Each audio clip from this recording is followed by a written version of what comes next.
பெருகுவீராக. தாழ்த்தி எங்களை ஒப்பு கொடுக்கிறோம். இயேசுவின் நாமத்தில் வேண்டிக் கொள்கிறோம் பிதாவே. ஆமேன், ஆமேன். இன்றைக்கு நாம் கேட்க போகிற செய்தியினுடைய தலைப்பு, நாம் அசைக்கப்படுவது இல்லை. நாம் அசைக்கப்படுவது இல்லை என்ற தலைப்பில் கர்த்தருடைய வார்த்தையை நாம் கேட்க போகிறோம். அசைக்கப்படுவதில்லை அப்படின்னா, நம்ம எத்தனையோ பொருத்தனை செய்கிறோம், எத்தனையோ பொருத்தனை நிறைவேற உபவாசம் இருக்கிறோம், எப்படியெல்லாம் நம்ம ஜெபம் பண்ணிட்டு இருக்கிறோம். நான் இப்படி நடக்கணும், ஆவிக்குரிய வாழ்க்கையில், பூமிக்குரிய வாழ்க்கையில் இந்த உயர்ந்த நிலைக்கு நாம் போகணும் அப்படிலாம் சொல்லி நாம் ரொம்ப பிரயாசப்படுறோம், பொருத்தனை செய்கிறோம், ஆண்டவர்கிட்ட விண்ணப்பம் வைக்கிறோம். நம்ம வாழ்க்கையில் தள்ளாடக்கூடிய சூழ்நிலை வரக்கூடாது, தடுமாற்றம் வரக்கூடாது, அப்படியெல்லாம் நாம் நிறைய பிரயாசப்படுறோம். ஆனால் சில நேரங்களில் சில இந்த தடுமாற்றங்கள் வருகிறது, தள்ளாடக்கூடிய சூழ்நிலை நமக்கு வருகிறது, தடுமாற்றம் வருகிறது. நம்ம எப்படியெல்லாம் பொருத்தனை பண்ணுறோம், நம்ம எப்படியெல்லாம் வைராக்கியமாக ஜெபம் பண்ணுறோம், எப்படியெல்லாம் உபவாசம் இருக்கிறோம், அதற்காக பிரயாசப்படுகிறோம். ஆனால் சில சூழ்நிலைகள் நம்மை தடுமாற வைக்கிறது, பதஷ்டப்பட வைக்கிறது, கண்ணீர் விட்டு கதற வைக்கிறது. எப்பப்பா இந்த நிலை மாறும், இது எப்பொழுது மாறும், கொஞ்சம் கூட மாற மாட்டேங்குதே அப்படின்னு சொல்லி நாம நமக்குள்ளேயே போராடி கொண்டிருக்கிறோம். நல்லா கவனிங்க. ஆனால் அந்த தடுமாற்றம் வரும்பொழுது கூட நாம நினைக்கிறோம், இதோட நம்ம வாழ்க்கை முடிஞ்சா நல்லா இருக்கும், இதோடு செத்து போயிட்டா நல்லா இருக்கும். சிலர் வாய் திறந்தே சொல்றோம், நான் செத்து போனா நலமா இருக்கும், என் வாழ்க்கை முடிந்தா நல்லதா இருக்கும், எல்லாத்தையும் இழந்துட்டோம், இனிமே என்ன வாழ்ந்து என்ன பண்ண போறோம். இப்படி நம்முடைய சரீரத்துக்கு, நம்முடைய ஜீவனுக்கு, நம்முடைய ஆத்துமாவுக்கு விரோதமாகவே நம்முடைய வார்த்தையை நம்ம பயன்படுத்துறோம். உண்டா இல்லைங்களா?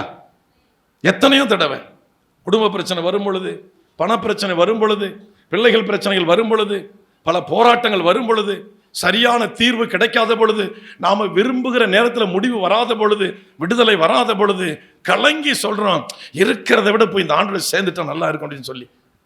ஆனா மரணத்தை விரும்பணும், அந்த மரணத்தை தேவன் அனுமதித்தாரா? இல்லை. ஏன் தெரியுமா? கர்த்தர் சொல்றாரு, நீங்கள் அசைக்கப்படுவது இல்லை, நீங்கள் அசைக்கப்படுவது இல்லை, நீங்கள் அசைக்கப்படுவது இல்லை. எந்தெந்த வார்த்தையை நீங்கள் நெகட்டிவா மைனஸா பேசுனீங்களோ அந்த வார்த்தையின்படி உங்க வாழ்க்கை அமைய போவது இல்லை. அதற்கு மாறாக உங்களுடைய வாழ்க்கையை நான் உறுதிப்படுத்த போகிறேன், உங்க வாழ்க்கையை நான் நிலைநிறுத்த போகிறேன். ஹல்லேலூயா! நீங்கள் அசைக்கப்படுவது இல்லை. ஆமென். நாம் அசைக்கப்படுவதில்லை. நம்ம நினைக்கிறோம், அவ்வளவுதான், இனி சமாளிக்க முடியாது, அவ்வளவுதான், அந்த கடைசி எல்லைக்கு போயிடுறோம். இனி இந்த நபரை திருத்த முடியாது, இனி இந்த நபருக்கு அறிவுரை சொல்ல முடியாது, இனி இந்த நபரை மாற்ற முடியாது, அவ்வளவுதான் போ அப்படின்னு சொல்லி ஒரு முடிவு நிலைக்கு நாம போயிடுறோம். ஆனால் நாம போன முடிவு நிலைக்கு இன்னும் ஆண்டவர் வரல. நம்மளை பிடித்து அவர் நிலை நிறுத்தி வைத்திருக்கிறார். உன்னை கொண்டு நான் சாதிக்க போகிறேன் அப்பா, உங்களை கொண்டு நான் சாதிக்க போகிறேன், உங்களை கொண்டு சாதிக்க போகிறேன். முடியாது முடியாது முடியாது, செத்து போன நலமா இருக்கும் என்று நினைத்து உங்களை கொண்டு நான் சாதிக்க போகிறேன். நீங்கள் தள்ளாடுவது இல்லை. அல்லேலூயா, அல்லேலூயா. நீங்கள் தள்ளாடுவது இல்லை, நீங்கள் தடுமாறுவது இல்லை, நீங்கள் நிலை குலைந்து போவதில்லை. அப்படிமான சூறாவளி காற்று வருது, சுனாமி வருது, வந்தது, எல்லாருமே செத்து போயிட்டாங்களா? இல்லையே, இல்லையே. சிலர் தான் மாண்டு போனார்கள், பலர் காப்பாற்றப்பட்டார்கள். ஆமென். அதனால யாரெல்லாம் இரவும் பகலும் அழுது அழுது அழுது புலம்பி புலம்பி இரவுல நித்திரையெல்லாம் தியாகம் பண்ணி நித்திரையை இழந்து இன்னைக்கு மாறுமா நாளைக்கு மாறுமா இன்றைக்கு மாறுமா நாளைக்கு மாறுமா என்ற கேள்விக்குறியோடு யார் வாழ்ந்து கொண்டிருக்கிறீர்களோ உங்களுக்காக தான் கர்த்தர் பேசுகிறார். என் அன்பு பிள்ளைகளே, உங்களுடைய கால்கள் தள்ளாடுவது இல்லை, உங்கள் கால்கள் தடுமாறுவது இல்லை, எங்கேயோ போய் விழுந்து மடிவது இல்லை. உங்களை நான் வாழ வைக்க போகிறேன். ஹல்லேலூயா. You shall not be moved. You shall not be moved. நீங்கள் தள்ளாடுவதில்லை. ஹல்லேலூயா, ஹல்லேலூயா. நான் சொல்றேன் ஆண்டவர்கிட்ட, ஐயா நான் தடுமாற போவது இல்லை. காரணம், நீர் எனக்கு முன்பாக நின்று கொண்டிருக்கிறீர். ஹல்லேலூயா. எடுத்து வாசிப்போம். சங்கீதம் 16வது அதிகாரம் 8வது வசனத்திலிருந்து 11வது வசனம் வரை, 8வது வசனத்திலிருந்து 11வது வசனம் வரை. கர்த்தரை எப்பொழுதும் எனக்கு முன்பாக வைத்திருக்கிறேன், எப்பொழுதும் எனக்கு முன்பாக வைத்திருக்கிறேன். அவர் என் வலது பாரிசத்தில் இருக்கிறபடியால் நான் அசைக்கப்படுவதில்லை. அல்லேலூயா. தேவனின் வலது பாரிசத்தில் இருக்கிறபடியால் நான் அசைக்கப்படுவது இல்லை. கர்த்தரை எனக்கு முன்பாக வைத்திருக்கிறேன். கர்த்தர் எனக்கு முன்பாக இருக்கிறார். அல்லது கர்த்தருக்கு முன்பாக நான் நின்று கொண்டிருக்கிறேன். கர்த்தருக்கு முன்பாக நான் நடந்து கொண்டிருக்கிறேன். I am standing before the Lord. என் ஆண்டவருக்கு முன்பாக நான் நடந்து கொண்டிருக்கிறேன். என் ஆண்டவருக்கு முன்பாக நின்று கொண்டிருக்கிறேன். என் ஆண்டவருக்கு முன்பாக நான் வாழ்ந்து கொண்டிருக்கிறேன். I am living before the Lord. ஆண்டவருக்கு முன்பாக, தேவனுக்கு முன்பாக நான் வாழ்ந்து கொண்டிருக்கிறேன். எத்தனை பேர் சொல்ல முடியும்? I stand before the Lord. நான் கர்த்தருக்கு முன்பாக நிற்கிறேன். I stand before the Jesus. என் இயேசுவுக்கு முன்பாக நிற்கிறேன். என் இயேசு எனக்கு முன்பாக இருக்கிறார். நானும் அவரும் ஒரே இடத்தில் நின்று கொண்டிருக்கிறோம். We are standing particular place. அல்லேலூயா. எத்தனை பேர் சொல்ல முடியும்? இந்த மனுஷன் சொல்றான், கர்த்தரை எனக்கு முன்பாக நான் வைத்திருக்கிறேன். அவர் என் வலது பாரிசத்தில் இருக்கிறபடினால் நான் என்றும் அசைக்கப்படுவது இல்லை. அல்லேலூயா, அல்லேலூயா. அப்ப தேவன் வலது பாரிசத்தில் இருக்கும்போது நமக்கு என்ன நடக்கும்? அவர் நமக்கு முன்பாக இருக்கும்போது என்ன நடக்கும்? வாசிக்கலாம் 9வது வசனம். ஆகையால் என் இருதயம் பூரித்தது. இருதயம் பூரித்தது. ஒரு அல்லேலூயா சொல்லுங்க. துக்கப்படுறோம், துக்கப்படுறோம், அழுகிறோம், அழுகிறோம், இரவு பகலெல்லாம் அழுகிறோம். சில பேர் சொல்றாங்க, இப்ப கூட அழுகதான் பிரதர். இப்ப கூட சில பேர் சொல்றாங்க, 80 வயசாச்சு அவர் இப்பவும் உழைக்கிறார் அப்படிங்கிறாங்க. 90 வயசாச்சு அவர் இப்பவும் உழைக்கிறார் பிரதர், வேலை செய்கிறாரு, நடமாட்டமாக இருக்கிறார். 100 வயது இப்போ. அதுக்கு ஆப்போசிட்டா நம்ம சபையில் சொல்கிறோம் சில பேர், நான் இன்னமும் அழுது கொண்டிருக்கிறேன். ஹல்லேலூயா. Even now I am crying, crying, crying day and night. Even now, இப்போ கூட நான் அழுது கொண்டிருக்கிறேன், அழுது கொண்டிருக்கிறேன். எனக்கு ஒரு பதிலும் இல்லை, ஒரு விடயம் இல்லை, ஒரு விமோசனமும் இல்லை. நான் அழுது கொண்டிருக்கிறேன். ஆனால் இந்த மனுஷன் சொல்றான், கர்த்தரை எனக்கு முன்பாக வைத்திருக்கிறேன். தேவன் ஒரு மனிதனுக்கு முன்பாக நிற்கும் பொழுது, அல்லது ஒரு மனிதன் தேவனுக்கு முன்பாக நிற்கும் பொழுது, எனிவான் எனிகாவ் எப்படினாலும் வச்சுங்க, தேவன் நமக்கு முன்பாக இருக்கிறார், அல்லது நான் தேவனுக்கு முன்பாக நிற்கிறேன், எது வேணாலும் இருக்கட்டும். இந்த 2 நபரும் ஒருவருக்கு ஒருவர் எதிர்புறமாக எதிரெதிராக நிற்கும் பொழுது, அல்லது ஒரு அருகாமையில் நாம் நிற்கிற பொழுது நமக்கு அடுத்து நடக்கக்கூடிய காரியம் என்ன தெரியுமா? ஆகையால் என் இருதயம் பூரித்தது, என் மகிமை களி கூர்ந்தது, என் மாம்சமும் நம்பிக்கையோடு தங்கி இருக்கும். அல்லேலூயா. யார் யாருக்கெல்லாம் நம்பிக்கை இல்லையோ ஒரே வார்த்தை சொல்லுங்க, இந்த சங்கீதக்காரனை போல ஆண்டவரே, ஐயா நீர் எனக்கு முன்பாக இருக்க வேண்டும் அப்பா, நான் உமக்கு முன்பாக நிற்க வேண்டும் ஐயா. ஆண்டவர் என் வலது பாரிசத்தில் இருக்க வேண்டும், என் வலது பாரிசத்தில் இருக்க வேண்டும். அல்லேலூயா. தேவன் யாருக்கு முன்பாக இருக்கிறாரோ, அல்லது யார் தேவனுக்கு முன்பாக நிற்கிறார்களோ, அவர்கள் எத்தனை பெரிய சூறாவளி காற்று அடித்தாலும் அவர்கள் அசைக்கப்படுவது இல்லை, அவர்கள் நிலைத்து நிற்பார்கள். அல்லேலூயா. அசைக்க முடியாது. ஏன்னா கர்த்தர் நின்றுகிட்டு இருக்கிறார். கர்த்தர் நிற்கிறது யாருக்கும் தெரியாது, மனுஷனுக்கெல்லாம் தெரியாது. உங்களை தனி நபரா நினைப்பாங்க, ஒரு தனி குடும்பமா நினைப்பாங்க, உங்களுக்கு அதிகம் ஆட்கள் இல்லாத ஒரு நபரை உங்களை நினைப்பாங்க, வசதி இல்லாத ஒரு நபரை நினைப்பாங்க. ஆனா உலகத்தை படைத்தவர் உங்க பக்கத்துல உங்களோடு நின்று கொண்டு இருக்கிறது, அவருடைய கண்களுக்கு மறைக்கப்பட்டு இருக்கிறது. ஆகவே அந்த மனுஷன் சொல்லுகிறார், அவர் என்னோடு கூட இருக்கிறார், அவருக்கு முன்பாக நான் இருக்கிறேன், அவரின் வலது பாரிசத்தில் இருக்கிறார். ஆகவே என் இருதயம் பூரித்தது, என் மகிமை களி கூர்ந்தது. நான் என்றும் I shall not be moved. நான் என்றும் அசைக்கப்படுவதில்லை. அல்லேலூயா. அசைந்து போவதில்லை. நான் இதோட முறிஞ்சி ஒன்னும் இல்லாம போக போறதில்லை.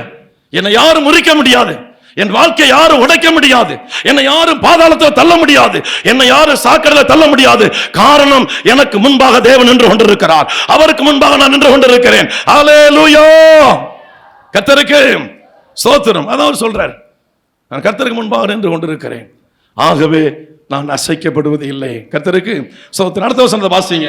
என் ஆத்துமாவை பாதாளத்தில் விடீர், உம்முடைய பரிசுத்தவானை அழிவை காணவிட்டீர், ஜீவ மார்க்கத்தை எனக்கு தெரியப்படுத்துவீர், உம்முடைய சமூகத்தில் பரிபூர்ண ஆனந்தமும். அடுக்கடுக்கா சொல்லி வர ரொம்ப சந்தோஷமான வார்த்தைகள், மகிழ்ச்சி நிறைந்த ஒரு வார்த்தைகள். ஆனந்தத்தின் மேல் ஆனந்தம், சந்தோஷத்தின் மேல் சந்தோஷம் உன் ஆத்மாவுக்கு உண்டாக்கக்கூடிய வார்த்தைகள் இதெல்லாம். பாதாளத்துக்கு விட மாட்டார், உண்மைதான்.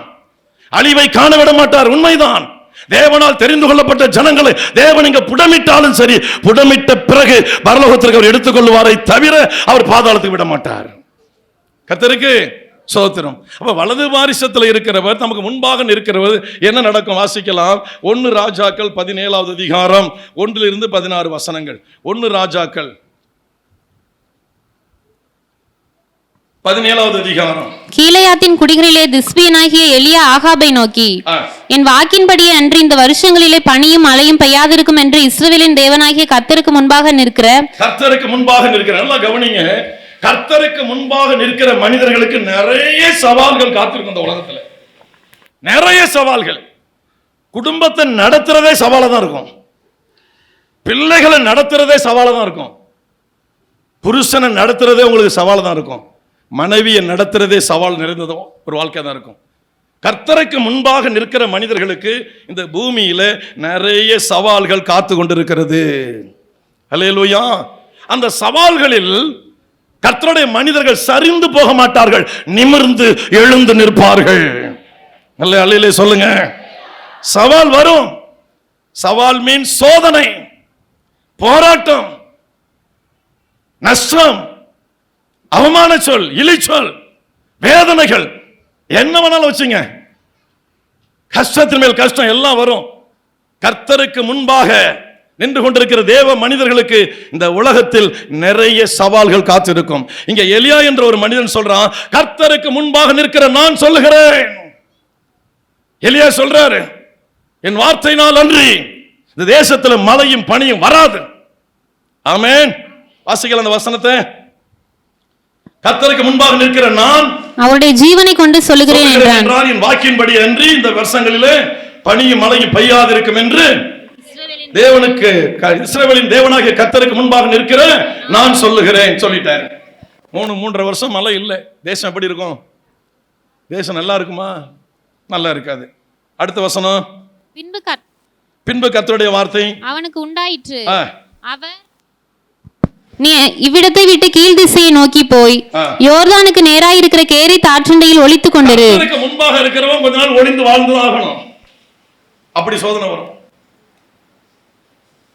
கர்த்தர் பெரியவர், அவர் உலகத்தை படைச்சவர், அவரால் எல்லாம் செய்ய முடியும். இப்ப எலியாவை எங்க போய் சொல்றாரு?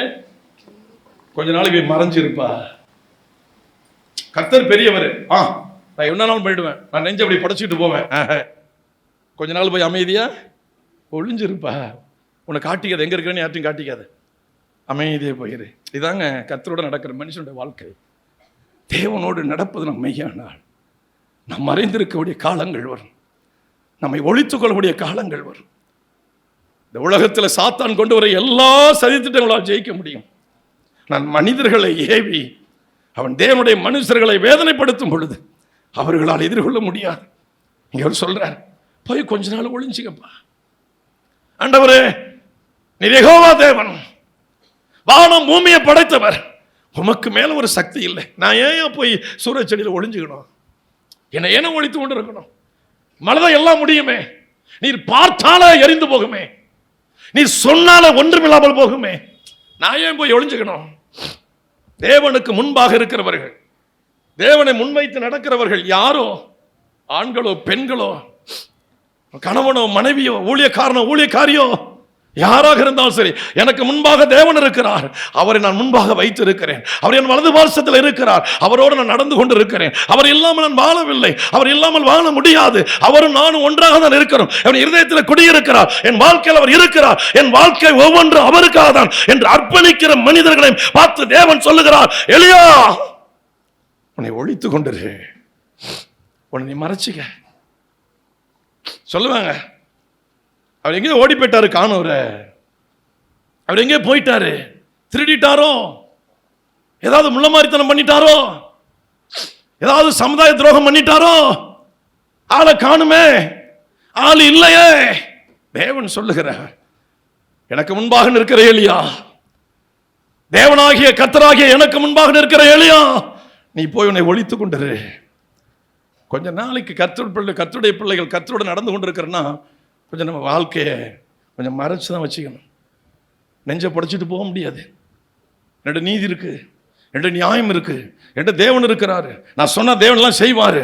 நான் என்ன சொன்னாலும் செய்வார். நான் நெஞ்ச புடைச்சிட்டு போவேன். இல்ல, அமைதியா போய் உன்னை ஒழித்து கொண்டுரு. வாசிக்கலாம் கீழே. அந்த ஆற்றின் தண்ணீரை குடிப்பாய், அங்கே உன்னை போஷிக்க காகங்களுக்கு கட்டளையிடுவேன் என்றார். மனுஷன்லாம் வரமாட்டாங்கப்பா, உன்னை தேடி யாரும் வரமாட்டாங்க. நீ ஆனா அதை நினைச்சிடாத, I am your god, you are my son. நான் உடைய தேவன், நீ என்னுடைய மகன், நீ எனக்கு பிள்ளை, நான் உனக்கு பிதா. யெகோவா தேவன். உன்னை போஷிக்க மனிதர்கள் வருவன் நினைக்காத. ஆறுதல் சொல்லுவாங்க, அப்படியே தாங்குவாங்க, அவனை தூக்குவாங்க, உயர்த்தி பேசுவாங்க. நினைக்காத எலியா, காகங்களை அனுப்புவேன், காகங்களை அனுப்புவேன். தேவனுக்கு முன்பாக ஒரு மனிதன் நிற்பது மெய்யானால், தேவனுக்கு முன்பாக ஒரு மனுஷன் நிற்பது மெய்யானால், ஒரு ஊழியக்காரியோ, ஒரு தேவனுடைய பிள்ளை விசுவாசியோ, மூப்பரோ, கர்த்தரை தான் நான் முன் வைத்திருக்கிறேன் என்று வாழ்ந்து காட்டுவது மெய்யானால், அவருடைய வாழ்க்கையில் இது வந்தே தீரும். இது வந்தே தீரும். நம்ம ஜெபிக்கிற இடமெல்லாம் அற்புதம் நடக்கும். ஆனா இப்ப போஷிக்க போறது யாரு? மழை வராதுன்னா வராது, 3 வருஷம் நின்று போயிடும் வானம். எலியாவுடைய வார்த்தைக்காக தேவன் காத்திருந்தார். எலியா என்ன சொல்லுகிறான செய்ய அவர் காத்திருந்தார். அப்படிப்பட்ட தேவ மனுஷனுக்கு தேவனுடைய வார்த்தை புறப்பட்டு வருகிறது. உன்னை ஒழித்து கொண்டிரு. அகம்பாவமா பேசாதப்பா, அதிகப்படியா பேசாத.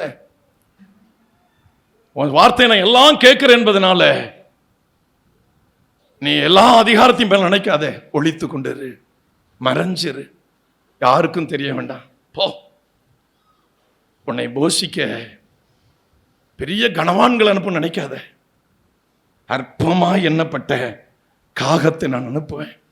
ஏன்னா நீ அற்பமாய் நினைக்கப்படுகிற அந்த சூழ்நிலை அது. உன்னை அற்பமாய் நினைக்கிற சூழ்நிலை அது. உன்னை தாழ்வாய் தரக்குறைவா நினைக்கிற சூழ்நிலை அது. நான் ஒரு கனவான உனக்கிட்ட அனுப்ப முடியாது. காகங்களை அனுப்புவேன். சாப்பிட்டுட்டு அந்த ஆற்று தண்ணீரை குடிச்சிட்டு அங்க கொஞ்ச காலம் இரு. வாசிக்கலாம். அவன் போய் கர்த்தருடைய வார்த்தையின்படியே யோர்தானுக்கு நேராய் இருக்கிற கேரேத் ஆற்றண்டையிலே தங்கியிருந்தான். காகங்கள் அவனுக்கு விடியற் காலத்தில் அப்பமும் இறைச்சியும், சாயங்காலத்தில் அப்பமும் இறைச்சியும் கொண்டு வந்தது. தாகத்திற்கு அந்த ஆற்றின் தண்ணீரை குடித்தான். தேசத்தில் மழை பெய்யாதபடினால் சில நாளுக்கு பின்பு அந்த ஆறு வற்றி போயிற்று. அப்பொழுது கர்த்தருடைய வார்த்தை அவனுக்கு உண்டாயிற்று. கர்த்தருடைய வார்த்தை இரண்டாவது தரம் எலியாவுக்கு உண்டாகி, நீ எழுந்து சீதோனுக்கு அடுத்த சாரிபாத் ஊருக்கு போய். அந்த இடத்தையும் பாருங்க, பெரிய கனவான்கள் கிடையாது. அந்தமா பஞ்ச பிரதேசம் இருக்கு. அந்த அம்மா வீட்டில் பஞ்சம். ஒரு பிடி மாவு, கலசத்துல கொஞ்சம் என்ன. அடுத்து அனுப்புற இடத்தை பாருங்க. தேவனுக்கு முன்பாக நிற்பது மெய்யானால் இத்தனை சிறுமைகளையும் அவர்கள் அனுபவித்து ஆக வேண்டும். நாங்க ஊழியக்காரங்கிறதுனால எல்லாரும் எங்களை தூக்கி தள்ள வச்சு ஆடுவாங்க. நான் நினைப்பேன், நான் நினைத்தா நான் முட்டாள், நான் அறிவில்லாதவன், நான் ஒரு மதியீனன். நான் சொன்னால் தேவன் செய்வார், உண்மைதான். 3.5 ஆண்டுகள் வானத்தை அடைத்தது மெய்தான். பனியும் இல்லை, மழையும் இல்லை, எல்லாம் மட்டுமொத்தம் அடைப்பட்டது. ஆனால் இந்த மனுஷனை தேவன் அனுப்புற இடத்தை பாருங்க. தள்ளப்பட்ட இடம், ஒதுக்கப்பட்ட இடம், அற்பமான இடம். முன்னாடி காகங்கள், இப்போ கொஞ்சம் ஒரு விதவை. அந்த விதவை வீட்டில் அந்த விதவைக்கே சாப்பாடு கிடையாது, அந்த விதவையின் பிள்ளைக்கு சாப்பாடு கிடையாது. அந்த இடத்துக்கு தாங்க அனுப்பி வைக்கிறாரு. இதுதான் தேவனுக்கு முன்பாக நிற்கிற மனிதர்களுடைய சரித்திரம். தேவனுக்கு முன்பாக நிற்கிற தேவ பிள்ளைகளுக்கு வருகிற சன்மானம். தேவ மனுஷர்களுக்கு உண்மையாய் கர்த்தருக்கு பயந்து பயந்து வாழுகிற பெண்ணோ ஆணோ யாரோ அவர்களுக்கு தேவன் கொடுக்கிற சன்மானம். சமுதாயம் உயர்த்த நினைக்காதீங்க. கடபாடபாட மனிதர்கள்லாம் தேடி வருவோம் நினைக்காதீங்க. ஏன் அவர் செய்கிறார் அது நமக்கு தெரியாது. எலியாவை உருவாக்கி கொண்டு வருகிறார். எதற்காக உருவாக்கி கொண்டு வருகிறார்? வாசிக்கலாம் அடுத்த வசனத்தை. அங்க போகும் பொழுது அங்க சாரிபாத்தினுடைய வீட்டில் அந்த அம்மா கொண்டு வர்றாங்க உணவை, சாப்பிட்றாரு. சாப்பிட்டு நீங்க 16 வரையும் வாசித்தீங்கன்னா அங்க எலியா சொல்றாரு. 14வது வசனம், கர்த்தர் தேசத்தின் மேல் மலையை கட்டளையிடும் நாள் மட்டும் பானையின் மா செலவழிந்து போவதும் இல்லை. நானே தள்ளாடி தான் வந்திருக்கிறேன், தடுமாறி தான் வந்திருக்கிறேன். ஆனா கர்த்தர் உன் வீட்டுக்கு அனுப்பி இருக்கிறாரு. ஆனா உன் நிலை என்னை விட மோசமா இருக்கு. ஆனா ஒரு பிடி மாவு கொஞ்சம் கலசல என்னதான் இருக்கு நீ சொல்ற. ஆனா அதுல முதலாவது அடை எனக்கு கொண்டு வா. இஸ்ரவேல் தேசத்துல 3.5 வருஷம் மழை வராது, பனியும் வராது. ஆனா உன் வீட்டுக்குள்ள மாவு குறையாது, எண்ணெயும் குறையாது, நிறைவாக காணப்படும். அல்லேலூயா, அல்லேலூயா, அல்லேலூயா. இந்த ஊழியத்தின் ஆரம்பத்தில் எங்களை போஷித்ததெல்லாம் விதவை தாய்மார்கள் தான். வயிறார போஷித்தது, வயிறார எங்களை போஷித்ததால் விதவை தாய்மார்கள். அந்த விதவை தாய்மார்கள் தான் எங்களை விரும்பி சாப்பிட கூப்பிடுவாங்க. ஒரு தடவை அம்மைப்பனில் ஒரு அம்மா இருந்தாங்க, ஆசாரி அம்மான்னு சொல்லிட்டு. அவங்க எங்களை சாப்பிட கூப்பிடுறாங்க. போகிறதுக்கு எங்களுக்கு வாகனம் இல்லை. நாங்கள் இங்கே சாப்பிடலாம தான் கிடக்குறோம், ஆனால் போவதற்கு வாகனம் இல்லை. அப்படி ஒரு வாகனத்தை எடுத்துகிட்டு போனால் அந்த வாகனத்துக்கு வாடகை கொடுக்கணும். எதுக்கு? கடையில். அதுக்கும் நம்மகிட்ட பைசா கிடையாது. ஞாபகம் இருக்கா சம்பவம்? ஞாபகம் இருக்கா? ஆசாரியம்மா தான் இருக்கிறாங்க, காரைக்காலில் இருக்காங்க அந்த அம்மா. அடுத்தது ஆலாத்தூரில் அழகியம்மான்னு ஒரு அம்மா இருப்பாங்க. சத்துணவு ஒரு ஆயா வேலை அந்த அம்மா, சமையல் வேலை. நாங்கள் போவோம், சில நாள் சாப்பிடுவோம் மத்தியானம், சில சாப்பாடு இருக்காது, அநேக நாள் சாப்பாடு இருக்காது, அதான் உண்மை. நாங்கள் போகும் பொழுது அந்த விதவை தாயார் சில தின்பண்டங்களை, கடையில் உள்ள தின்பண்டங்களை வாங்கி வச்சுருப்பாங்க. அதை முறுக்கு, இந்த பால்பன் இதெல்லாம் வச்சுருப்பாங்க. ஞாபகம் இருக்கா? சாப்பிட்டோன்னே சரிம்மா அப்படின்னு ஜெபம் பண்ணுவோம். கிளம்புறம்மா. எங்கே போகிறீங்க? உட்காருங்க. ஏம்மா என்னம்மா? கிளம்புறம்மா. தின்பண்டம் கொடுத்தேன். இல்லை, உங்களுக்கு நாங்கள் சாப்பாடு செஞ்சு வச்சுருக்கிறோம், சாப்பிட்டு போங்க. விதவை தாய். எங்களை போஷித்தவர்கள் எல்லாம் கனவான்கள் அல்ல. தேவன் ஒரு மனிதனை பயன்படுத்துவது மெய்யானால், இயேசு கிறிஸ்து ஒரு நபருக்குள் இருப்பது மெய்யானால், இத்தனை சிறுமைகளையும் அனுபவிப்பதுதான் உண்மை. அனுபவித்து ஆக வேண்டும். அந்த சிறுமையை அனுபவிக்கும் போது என்னை கர்த்தர் கைவிட்டார் இல்லை. எலியாவை தேவன் கைவிடவில்லை, எலியாவை தேவன் மறக்கவில்லை. தேவனுடைய பார்வை எலியாவின் பட்டுக்கொண்டே தான் இருக்கிறது. அல்லேலூயா. அவருடைய பார்வை அவரை விட்டு எடுக்கல. ஆனா எந்த இடத்துக்கு அனுப்பி வைக்கிறாரு பாருங்க. நான் பெரிய தேவ மனுஷன், நான் பெரிய, இன்னைக்கு நிறைய பேர்லாம் பீத்திக்கிறாங்க. ஒரு சேர் கொடுக்கலன்னா அடுத்து இந்த ஐக்கியமே உடஞ்சு போயிடுது. ஏதாவது ஒரு இதில் ஒரு ஜெபிக்க கூப்பிட்டு ஒரு முன்னோடியா இதை வழிமொழிவார், பின்மொழிவார், இந்த இறுதி ஜெபத்தை நடத்துவார், அல்லது ஒரு 5 நிமிஷம் 2 நிமிஷம் ஜெபிப்பார், ஒரு 4 வார்த்தை கொடுப்பார் அப்படின்னு சொல்லணும்னா அந்த ஐக்கியத்தில் அவங்க விட்டு போயிடுவாங்க. நான் பாஸ்டர் மீட்டிங்லாம் போயிட்டு இருக்கேன்ல, நிறைய இடத்துல பார்க்குறேன். அவங்களோட சொல்ல என்னை எதுக்கும் கூப்பிடாதீங்க, நான் உட்காந்துருக்கிறேன், மற்ற ஆள் கோச்சிக்கிற ஆளுகளை கூப்பிடுங்க. ஆனால் இங்கே இதுதான் தேவன் பயன்படுத்துகிற பாத்திரம். அங்கே போன சாப்பாடெல்லாம் முடிஞ்சாச்சு. எலியா சொன்னது போலவே நடந்துச்சு. 16வது வசனத்தை வாசிங்க. கர்த்தர் எலியாவை கொண்டு சொன்ன வார்த்தையின்படியே பானையிலே மாசு செலவழிந்து போகவும் இல்லை, கலசத்தின் எண்ணெய் குறைந்து போகவும் இல்லை. இவைகள் நடந்த பின்பு வீட்டுக்காரியாகிய அந்த ஸ்திரீயின் மகன் வியாதியில் விழுந்தான். ஆஹா, விதவை ஆகாரம் போட்டிருக்க அந்த விதவை, ஒரே மகன், இப்போ அந்த மகனும் செத்து போயிட்டான். நாம என்ன சொல்லுவோம் உடனே? ஆண்டவர் கைவிட்டார், என்னத்த போங்க, எல்லாருக்கும் நடந்தது நமக்கு நடக்குது. இந்த அம்மா என்ன பஞ்சையா? இந்த அம்மா என்ன சொன்னிச்சு பாருங்க. அப்பொழுது அவள் எலியாவை நோக்கி, தேவனுடைய மனுஷனே, எனக்கும் உமக்கும் என்ன, என் அக்கிரமத்தை நினைக்க பண்ணவும், என் வீட்டுல வந்து தங்கினது, என் வீட்டுல சாப்பிட வந்தது, என் அக்கிரமத்தை நினைச்சு என்ன என் பிள்ளையை சாகடிக்கவா வந்த? சில ஊழியக்காரர் வந்த பிறகு கலகம் ஏற்பட்டுரும். இந்த கலகக்கார பையன் வந்தான், கலகம் ஏற்பட்டு அப்படிம்பாங்க, கொளுத்தி விட்டுருவாங்க. இந்த அம்மா அங்க அதான் சொல்லுது, அட சண்டால பாவி, என் பாவத்தை நினைக்க பண்ணி என் பிள்ளைய பறி கொடுக்கவா என் வீட்டுக்கு வந்த? என் வறுமையில உனக்கு நான் சாப்பாடு போட்டிருக்கிறேனே, அப்பம் கொடுத்திருக்கிறேனே. உடனே எலி என்ன சொன்னார் வாசிகள்? அதற்கு அவன், உன் குமாரனை என்னிடத்தில் தாய் என்று சொல்லி அவனை அவள் மடியிலிருந்து எடுத்து தான் தங்கியிருந்த மேல் வீட்டிலே அவனை கொண்டு போய் தன் கட்டிலின் மேல் வைத்து, என் தேவனாகிய கர்த்தாவே, நான் தங்கியிருக்க இடம் கொடுத்த இந்த விதவையின் மகனை சாக பண்ணதினால் அவளுக்கு துக்கத்தை வருவித்தீரோ என்று கர்த்தரை நோக்கி கூப்பிட்டு அந்த பிள்ளையின் மேல் 3 தரம் குப்புற விழுந்து, என் தேவனாகிய கர்த்தாவே, இந்த பிள்ளையின் ஆத்துமா அவனுக்குள் திரும்பி வர பண்ணும் என்று கர்த்தரை நோக்கி விண்ணப்பம் பண்ணினான். கர்த்தர் எலியாவின் சத்தத்தை கேட்டார். எலியாவின் சத்தத்தை கேட்டார். எலியாவை விட்டு தேவன் நீங்கவில்லை. அல்லேலூயா சொல்லுங்க. எத்தனை பாடுகள் பரிசுத்தவான்கள் வந்தாலும் சரி, எத்தனை பாடுகள் விசுவாசிகளுக்கு வந்தாலும் சரி, எத்தனை பாடுகள் ஊழியக்காரனுக்கு வந்தாலும் சரி, அந்த பாடுகள் வறுமை தவிர தேவன் விலகி போக மாட்டார். அல்லேலூயா. நாம் அசைக்கப்படுவது இல்லை.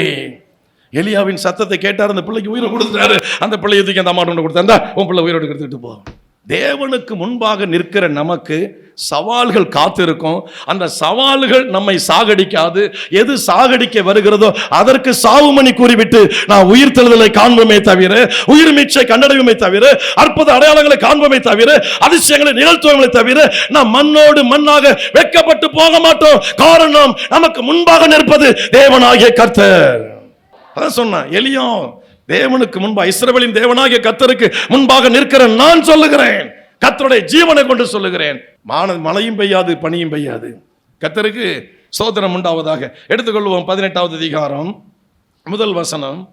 அநேக நாள் சென்று 3ஆம் வருஷம் ஆகையில் கர்த்தருடைய வார்த்தை எலியாவுக்கு உண்டாகி நீ போய் ஆகாபுக்கு உன்னை காண்பி நான் தேசத்தின் மேல் மலையை கட்டளையிடுவேன் என்றார். ஆமென். இப்படியே போகும்போது ஒபதியாவும் ஆகாபு, சுருக்கமா சொல்லிடுறேன், ரெண்டு பேரும் பாக்குறாங்க, எப்பா நம்ம இருக்கிற ஆடு மாடுகளை காப்பாற்றும், ஒட்டகங்களை கழுதைகளை காப்பாற்றும், எங்கேயாவது புல்லு இருக்கான்னு பாரு, தண்ணீர் இருக்கான்னு பாரு, நீ ஒரு பக்கமா போ, நான் ஒரு பக்கமா போ. ஆகாபு ராஜா ஒபதியா அனுப்புறாரு. ஒபதியா யார் என்றால் கர்த்தருக்கு பயந்த ஒரு மனுஷன். யேசபேல் தீர்க்கதரிசிகளை கொலை செய்த பொழுது 50 பேராக 2 கெபிகளை ஒழித்து வைத்து அந்த தீர்க்கதரிசிகளுக்கு ஆகாரம் கொடுத்து காப்பாற்றின ஒபதியா. ஒரு பக்கம் போறாரு, இவர் ஒரு பக்கம் போறாரு. நீ போகும்போது வர்றாரு. 7-8 வசனத்தை வாசிக்கலாம். ஒபதியா வழியில் போகும்போது எலியா அவனுக்கு எதிர்பட்டான். அவன் இவனை இன்னான் என்று அறிந்து முகங்குப்புற விழுந்து, நீர் என் ஆண்டவனாகிய எலியா அல்லவா என்று கேட்டதற்கு அவன் நான் தான், நீ போய் இதோ எலியா வந்திருக்கிறான் என்று உன் ஆண்டவனுக்கு சொல் என்றான். ஆமென். உன் ஆண்டவனுக்கு போய் சொல்லு. தமிழ் பைபிள் ஆண்டவன் இருக்கு, ஆங்கில வேதாகமத்துல கோ டெல் யுவர் மாஸ்டர், போ உன் மாஸ்டர்கிட்ட போய் சொல்லு எலியா வந்திருக்கிறான்னு. யார்கிட்ட போய் சொல்லு?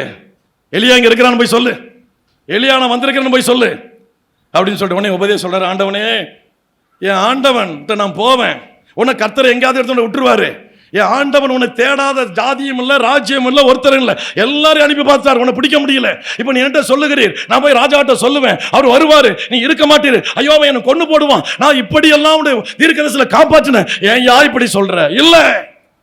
15வது வசனத்தை வாசிக்கலாம். அதற்கு எலியா, இன்றைக்கு என்னை அவனுக்கு காண்பிப்பேன் என்று சேனைகளின் கர்த்தருக்கு முன்பாக நிற்கிற நான் அவருடைய ஜீவனை கொண்டு சொல்லுகிறேன் என்றான். அப்பொழுது ஒபதியா போய் ஆகாபை சந்தித்து அவனுக்கு அதை அறிவித்த உடனே ஆகாப் எலியாவை சந்திக்க போனான். ஆகாப் எலியாவை கண்டபோது ஆகாப் அவனை நோக்கி, இஸ்ரவேலை கலங்க பண்ணுகிறவன் நீ அல்லவா என்றான். உடனே எலியா சொல்றாரு, ஒரு ராஜா பார்த்து சொல்றாரு, பாருங்க இவ்வளவு தைரியமா பேசுற எலியா யாரால் போஷிக்கப்படுகிறார் பாருங்க. நிறைய ஊழியத்துல நீங்க கவனிச்சு பார்த்தீங்கன்னா நிறைய வசதி இருக்கும், அவங்களாம் கவனிக்க மாட்டாங்க, அவங்கவுங்க குடும்பம் வீடு இப்படி தான் போயிட்டு இருப்பாங்க, ரொம்ப வசதி குறைவாக இருப்பாங்க, அவங்க தாங்க அந்த ஊழியக்காரங்களை வளைச்சி வச்சு சாப்பாடு போடுவாங்க, வளைச்சி வச்சு பராமரிப்பாங்க. இந்த வசதியாக இருக்கிற ஆளும் கண்டுக்க மாட்டாங்க, சாப்பிட்டாங்களா போனாங்களா. இந்த சபை ஓட்டு கட்டணம் கட்டும் பொழுது அது சிமெண்ட் வாங்க காசு இல்லாமல் நின்று போச்சு. லட்சுமிநாதபுரத்தில் ஒரு அம்மா ஆடு மேய்க்கிறவங்க, விதவை தாய், தன்னுடைய மகளும் ஒரு கைவிடப்பட்ட மகள், அம்மா மகள் 2 பேர் இருப்பாங்க, விதவை தாய். அப்போ நம்ம சபையில் நிறைய நிலம் வச்சுருந்தவங்களாம் இருந்தாங்க, ஆனால் யாருக்குமே அதை குறித்து ஒரு கரிசனை இல்லை. இந்த அம்மா ஆடு மேய்ச்சி அந்த ஆட்டிலேருந்து வர்றது வருமானத்தை சாப்பிட்றவங்க, வேலை நின்று போச்சு. இந்த அம்மா அதில் ஒரு 2-3 ஆட்டை விற்றுட்டு ஒரு 9,000 ரூபா பணத்தை கொண்டாந்து கொடுக்குறாங்க. அந்த ஓட்டு கட்டணம் ரொம்ப நரங்கத்து போய் ரொம்ப அதிகமானது தொகை. கேட்டேன், யாதும்மா உங்களுக்கு பணம் அப்படின்னு. இல்லைப்பா, அப்பாவுடைய வீடு அப்படியே கிடக்கு, கட்ட முடியல, நான் ஒரு 3 ஆட்டை பிடிச்சி விற்றுட்டேன்ப்பா, அது போயிட்டு போகுது, பரவாயில்ல, அது அப்புறம் அப்பா கொடுப்பாங்க. யாருங்க? இதுதாங்க தேவனோடு நடக்கிற மனிதர்களுக்கு கிடைக்கிற பரிசு. பணக்காரவங்க நினைக்க மாட்டாங்க. இந்த ஏழை விதவை, அப்பாவுடைய வீடு இப்படி கிடக்கலப்பா, ஐப்பசி கார்த்திகை மாதம் அதை நினைக்கிறேன் நான், மழை நேரம், அந்த அம்மா மேலாம் ஆடு மேய்க்க முடியாது, துணியை போட்டு அதை மூடி வச்சுருப்பாங்க, துணியெல்லாம் தோட்டி விடுவாங்க அந்த ஆட்டெல்லாம், வீட்டுக்குள்ளே ஆடும் அவங்களும் ஒன்றா தான் படுத்திருப்பாங்க. ஒரு விதவை தாய். ஆக நல்லா கவனிக்கணும், ஏன் தேவன் இதை அனுமதிக்கிறார் என்றால் அந்த ரகசியம் அவருக்கும் அவங்களுக்கு தான் தெரியும், நமக்கு தெரியாது. இதனால நாங்களாம் சொல்ல முடியாது, பணக்காரவங்களாம் பரலாம் போக மாட்டாங்க அப்படிலாம் சொல்ல முடியாது. எல்லா ஊழியத்திலும் பணக்கணி கோடீஸ்வரம் பெருகிட்டாங்க. நம்ம சபையில் தான் பெரிய பணக்காரவங்க இல்லை, நிறைய ஆவிக்குரிய சபையில் கோடீஸ்வரர்கள் இருக்கிறாங்க. எல் ஜோசப் அண்ணன் ஒருத்தர் ஊழியம் செய்கிறாங்க ஒசூரில், நம்ம பருத்தியூர் சபைக்கு ஸ்பான்சர் பண்ணது அவங்க தான். ஜார்ஜின்னு ஒரு அண்ணன் இங்கே வந்தாங்க, பிரசங்கம் பண்ணாங்க, கிளை சபைக்கு அழைச்சிட்டு போனேன், எங்களுக்கு சபை கட்டி விடுன்னு சொல்ல, அந்த சபையை பார்த்தோன்னு சொன்னார், அடுத்து இந்த சபை கட்டப்படும், எல்லாரும் விசுவாசிங்க அப்படின்னு ஒரு வார்த்தை சொல்லிட்டு போயிட்டாரு. அங்கே போய் இந்த சபை விசுவாசிகள்கிட்ட ஒரு 2 பேரை யாரையும் ஏற்படுத்தி, 2 பேரை ஒரு நபரை தெரில, அந்த சீட்டு இரும்பு எல்லாம் ஒரே ஒரு குடும்பமும் 2 குடும்பம் சேர்ந்து வாங்கி கொடுத்துருக்காங்க. நீ பரிசுத்த சபை கட்டப்பட்டு இருக்கிறது. அல்லேலூயா. நீ லட்சாதிபதிகள் கோடீஸ்வரம் பெருகிட்டு இருக்கிறாங்க, ஆனால் தேவனுக்கு முன்பாக நிற்கிற மனிதன், இஸ்ரவேலின் தேவனாகிய கர்த்தருக்கு முன்பாக நிற்கிற நான் சொல்றேன், அவருடைய ஜீவனை கொண்டு சொல்றேன், மழை வராது, வரல, பிள்ளை பிழைக்கும், பிழைச்சிட்டு சிங்காசனத்தில் வச்சு அவர் அழகு பார்க்கல, எங்க அனுப்புறாரு? போ காகங்கள் போசிக்கும், போ விதவை வீட்டுக்கு. அல்லேலூயா, அல்லேலூயா, கர்த்தருக்கு ஸ்தோத்திரம். இங்க ஆகா விட்டு அனுப்புறாரு. ஆகா கொலை வெறியில இருக்கான். நீ உன் குடும்பத்தார் உன் மனைவி பிள்ளைங்க, நீ தாண்டா இஸ்ரவேலை கலங்கம் பண்றாள், நான் இல்ல. கூப்பிடு 480 + 400 அது தோப்பு விக்கிரக தீர்க்கதரிசி எல்லாரையும் கூப்பிடு, பாகால் தீர்க்கதரிசிகளை கூப்பிடு, எல்லாரையும் ஒரு இடத்துல கூட்டு அப்படின்னு சொல்லிட்டு அங்க ஒரு சபதத்தை கொண்டு வர்றாரு. வானத்திலிருந்து இப்போ அக்கினி இறங்கி வரணும், பலிபீடத்தில் இறங்கணும். அவங்களுக்கு முதல் சாய்ஸை கொடுக்குறாரு. கத்துறானுங்க, கதறானுங்க. 2 காளைகளை கொண்டு வர்றாங்க. வெட்டி அடுக்கியாச்சு, விறகு அடுக்கியாச்சு, காளையை அடுக்கியாச்சு, வாய்க்கால் வெட்டியாச்சு. இப்போ நெருப்பு இறங்கணும், நெருப்பு இறங்கல. அடுத்து எலியா போறாரு, அங்கே இடிந்து போன பலிபீடத்தை கட்டுறாரு, இஸ்ரவேல் என்று பெயர் வைக்கிறாரு. தேவனை இதையெல்லாம் வார்த்தை நான் செய்தேன் என்று நான் ஊழியக்காரன் என்பதை இந்த ஜனங்கள் எல்லாம் பார்க்கும்படிக்கு இப்பொழுது அக்கினி அனுப்பும் என்று சொல்றாரு. அக்கினி அங்கிருந்து இறங்கி வருகிறது. நெருப்பு எல்லாம், அந்த நெருப்பு எல்லாவற்றையும் பட்சித்து போடுகிறது. அல்லேலூயா. தேவனுக்கு முன்பாக நிற்கிற நமக்கு சவால்கள் காத்திருக்கும். ஆனால் ஜெயிக்க போவது நாம் தானே தவிர எதிராளிகள் அல்ல. இதுல எலியா ஏதாவது சொன்னாரா? போனாரு, போயிட்டாரு. அடுத்த இடம் சொல்றாரு, போயிட்டாரு. ஏதாவது முறுமுறுத்தாரா? இல்ல. அடுத்து சொல்றாரு, 3வது இடம் ராஜாட்ட போங்கிறாரு. அவர் ராஜாட்ட போறான். இதுவரை ஒரு முறுமுறுக்கல. என்ன நடந்துச்சு தெரியுமா? வாசிக்கலாம் 18வது அதிகாரத்துல 38வது வசனம். அப்பொழுது கர்த்தரிடத்தில் இருந்து அக்கினி இறங்கி அந்த சர்வாங்க தகன பலியையும் விறகுகளையும் கற்களையும் மண்ணையும் பட்சித்து ஜனங்கள் எல்லாரும் இதை கண்டபோது முகங்குப்புற விழுந்து கர்த்தரே தெய்வம். தேவனுக்கு முன்பாக நிற்கிற மனிதர்கள் கர்த்தரை பூமிக்கு காண்பிக்க வேண்டும், கர்த்தருடைய அற்புதங்களை காண்பிக்க வேண்டும், கர்த்தருடைய அதிசயங்களை பூமியில காட்ட வேண்டும். அதுதான் தேவனுக்கு முன்பாக நிற்பதற்கு அடையாளம். அதுதான் அடையாளம். நான் சாப்பிட்டேன், நான் வீடு கட்டினேன், நான் இடம் வாங்கினேன், நான் என் பிள்ளைக்கு வேலை வாங்கினேன், கர்த்தர் எல்லாத்தையும் ஆசீர்வதித்தார், கர்த்தர் ஏன் கூட இருக்கிறார். மைக்க பிடிச்சிட்டு 10 நிமிஷம் சாட்சி. தேவனுக்கு முன்பாக நிற்பது மெய்யானால் சபதங்களை, சவால்களை நாம் சந்தித்து கர்த்தர் நம் கூட இருக்கிறார் என்பதை பூமிக்கு நிரூபித்து காட்ட வேண்டும். அதுதான் தேவனுக்கு முன்பாக நிற்பதற்கு அடையாளம். அல்லேலூயா, அல்லேலூயா.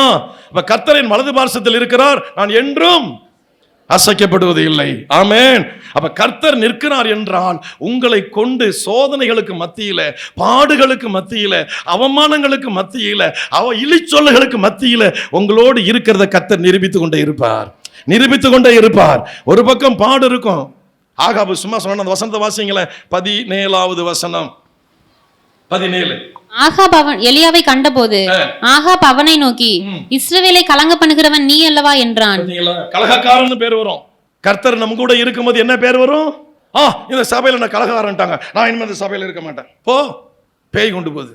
நான் மானஸ்தன். நான் யாரு? பெரிய மானஸ்தன்.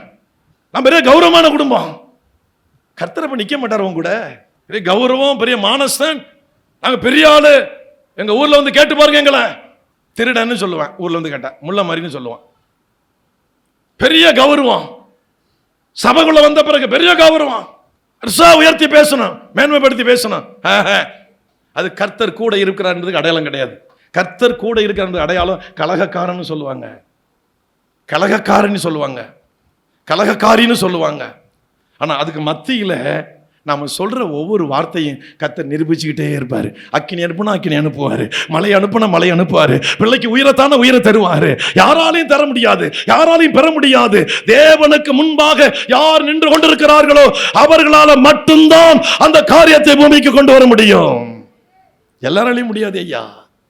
எல்லாரும் உங்களை மதிக்கணும் மதிக்கணும்னு நினைச்சீங்கன்னா நீங்கள் மடையர்கள், முட்டாள்கள், ஜம்மு காலத்துல வடிகட்டின முட்டாள்கள், முட்டாள்கள். தேவ சமூகத்தில் எல்லாரும் மதிக்கணும், எல்லாரும் என்ன மதிக்கணும், எல்லாரும் என்ன உயர்த்தணும், என்ன கண்டவன 4 பேர் எழுந்திருக்கணும். கடைசி நரகம் தான் திறந்திருக்கும், பரலோகம் திறந்திருக்காது. எலியாவை பாருங்க, அவ்வளோ பெரிய தேவ மனுஷன். ஒரு பிடி மாவு, கொஞ்சம் எண்ணெய், 3.5 வருஷம் பஞ்சம். உன் வீட்டுக்குள்ள பஞ்சம் வராது. கர்த்தர் அப்படியே வார்த்தை நிறைவேற்றினாரே. அல்லேலூயா. கர்த்தருடைய வார்த்தையின்படி நான் சொல்றேன், நடக்கும். போ. 3.5 வருஷம் பனி மழை வராது, போ. கர்த்தருக்கு சொன்ன வார்த்தையெல்லாம் நிறைவேறி கொண்டே இருக்கும். ஆனா ஒரு பக்கம் நமக்கு அவமானம் வந்துகிட்டே இருக்கும். அவமானம் வந்துட்டனால கர்த்தர் கைவிட்டார் நினைக்காதீங்க. அந்த அவமானத்தின் மத்தியில யாராலையும் செய்ய முடியாத அற்புதத்தை சாதாரண ஒரு வார்த்தையில ஜனங்கள் மத்தியில நடந்துகிட்டே இருக்கும். அல்லேலூயா. சாதாரண வார்த்தை. ரொம்ப ஜெபம் பண்ணிருக்க மாட்டீங்க. இப்ப என்ன சொன்னாரு? அவன்லாம் காலையில இருந்து மாலை வரையும் கத்துனான், உடம்பெல்லாம் கிழிச்சுக்கிட்டான், கர்றாமரான்னு மந்திரம் சொன்னான். அக்கினி இறங்குனுச்சா? இல்ல. இவர் வந்து என்ன சொன்னாரு? வாசிக்கலாம். 35 வாசிக்கலாமே. அப்பொழுது தண்ணீர் பலிபீடத்தை சுற்றிலும் ஓடினது, வாய்க்காலையும் தண்ணீரால் நிரப்பினான். அந்திபலி செலுத்தும் நேரத்திலே தீர்க்கதரிசியாகிய எலியா வந்து ஆபிரகாமுக்கும் ஈசாக்கும் யாக்கோபுக்கும் தேவனாகிய கர்த்தாவே, இஸ்ரவேலிலே நீர் தேவன் என்றும் நான் உம்முடைய ஊழியக்காரன் என்றும் வேலைக்காரன் என்றும். பாருங்க, இதுதான் ரிலேஷன்ஷிப், இதுதான் உறவு. அவருக்கும் நமக்கு இருக்கிற உறவு இதுதான் கர்த்தருக்கு. அப்ப அவ்வளோ பெரிய தெய்வம் எனக்கு இருக்கிறாரு, யாரும் பேசக்கூடாது. உங்களை தாழ்மை இல்லைன்னு அர்த்தம். தாழ்மை இல்லைன்னு அர்த்தம். உங்களை தாழ்மை இல்லைன்னா அவர் உங்க முன்னால இல்லைன்னு அர்த்தம்.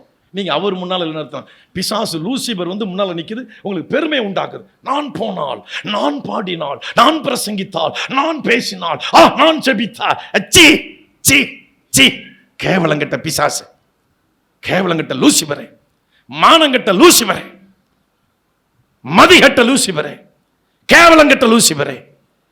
அல்லேலூயா, அல்லேலூயா. அவ்வளோ பெரிய மனுஷன் போய் உன்னை ஒழித்து கொண்டிரு, காகங்களை கொண்டு போசிப்பேன். அவ்வளோ பெரிய தேவ மனுஷன், அர்ப்பணித்தவன், அர்ப்பணித்தவன், தியாகி, தேவனே கதின்னு கிடக்கிறவன். போ விதவை வீட்டுக்கு, விதவை வருவா, அவருண்டு போஷிக்கிறேன். இப்ப போ, அவன் தான் உயிரை வாங்க தேடினான், மனைவிதான். போ அங்க போய் இப்ப 3வது உயிர் பரீட்சைங்க, பல பரீட்சை. போனானே, நிரூபித்தானே. ஏதாவது ஒரு சவால் அவன் தோற்று போன. அந்த அம்மா கேட்டாங்க, பாவி, என் தவறெல்லாம் பாவத்தை எல்லாம் தேவன் பாரு நினைவு கூர்ந்து என் பிள்ளைய பறி கொடுக்க, என் பிள்ளைய சாகடிக்கவா என் வீட்டுக்குள்ள வந்த. அப்பவே சொன்னனே, ஒரு பிடி மாவுதான் இருக்கு, கொஞ்சம் என்னதான் இருக்கு, நான் என் பிள்ளைய சாப்பிட்டு சாக பண்ண சொன்னேன். பாவி கேட்டியா?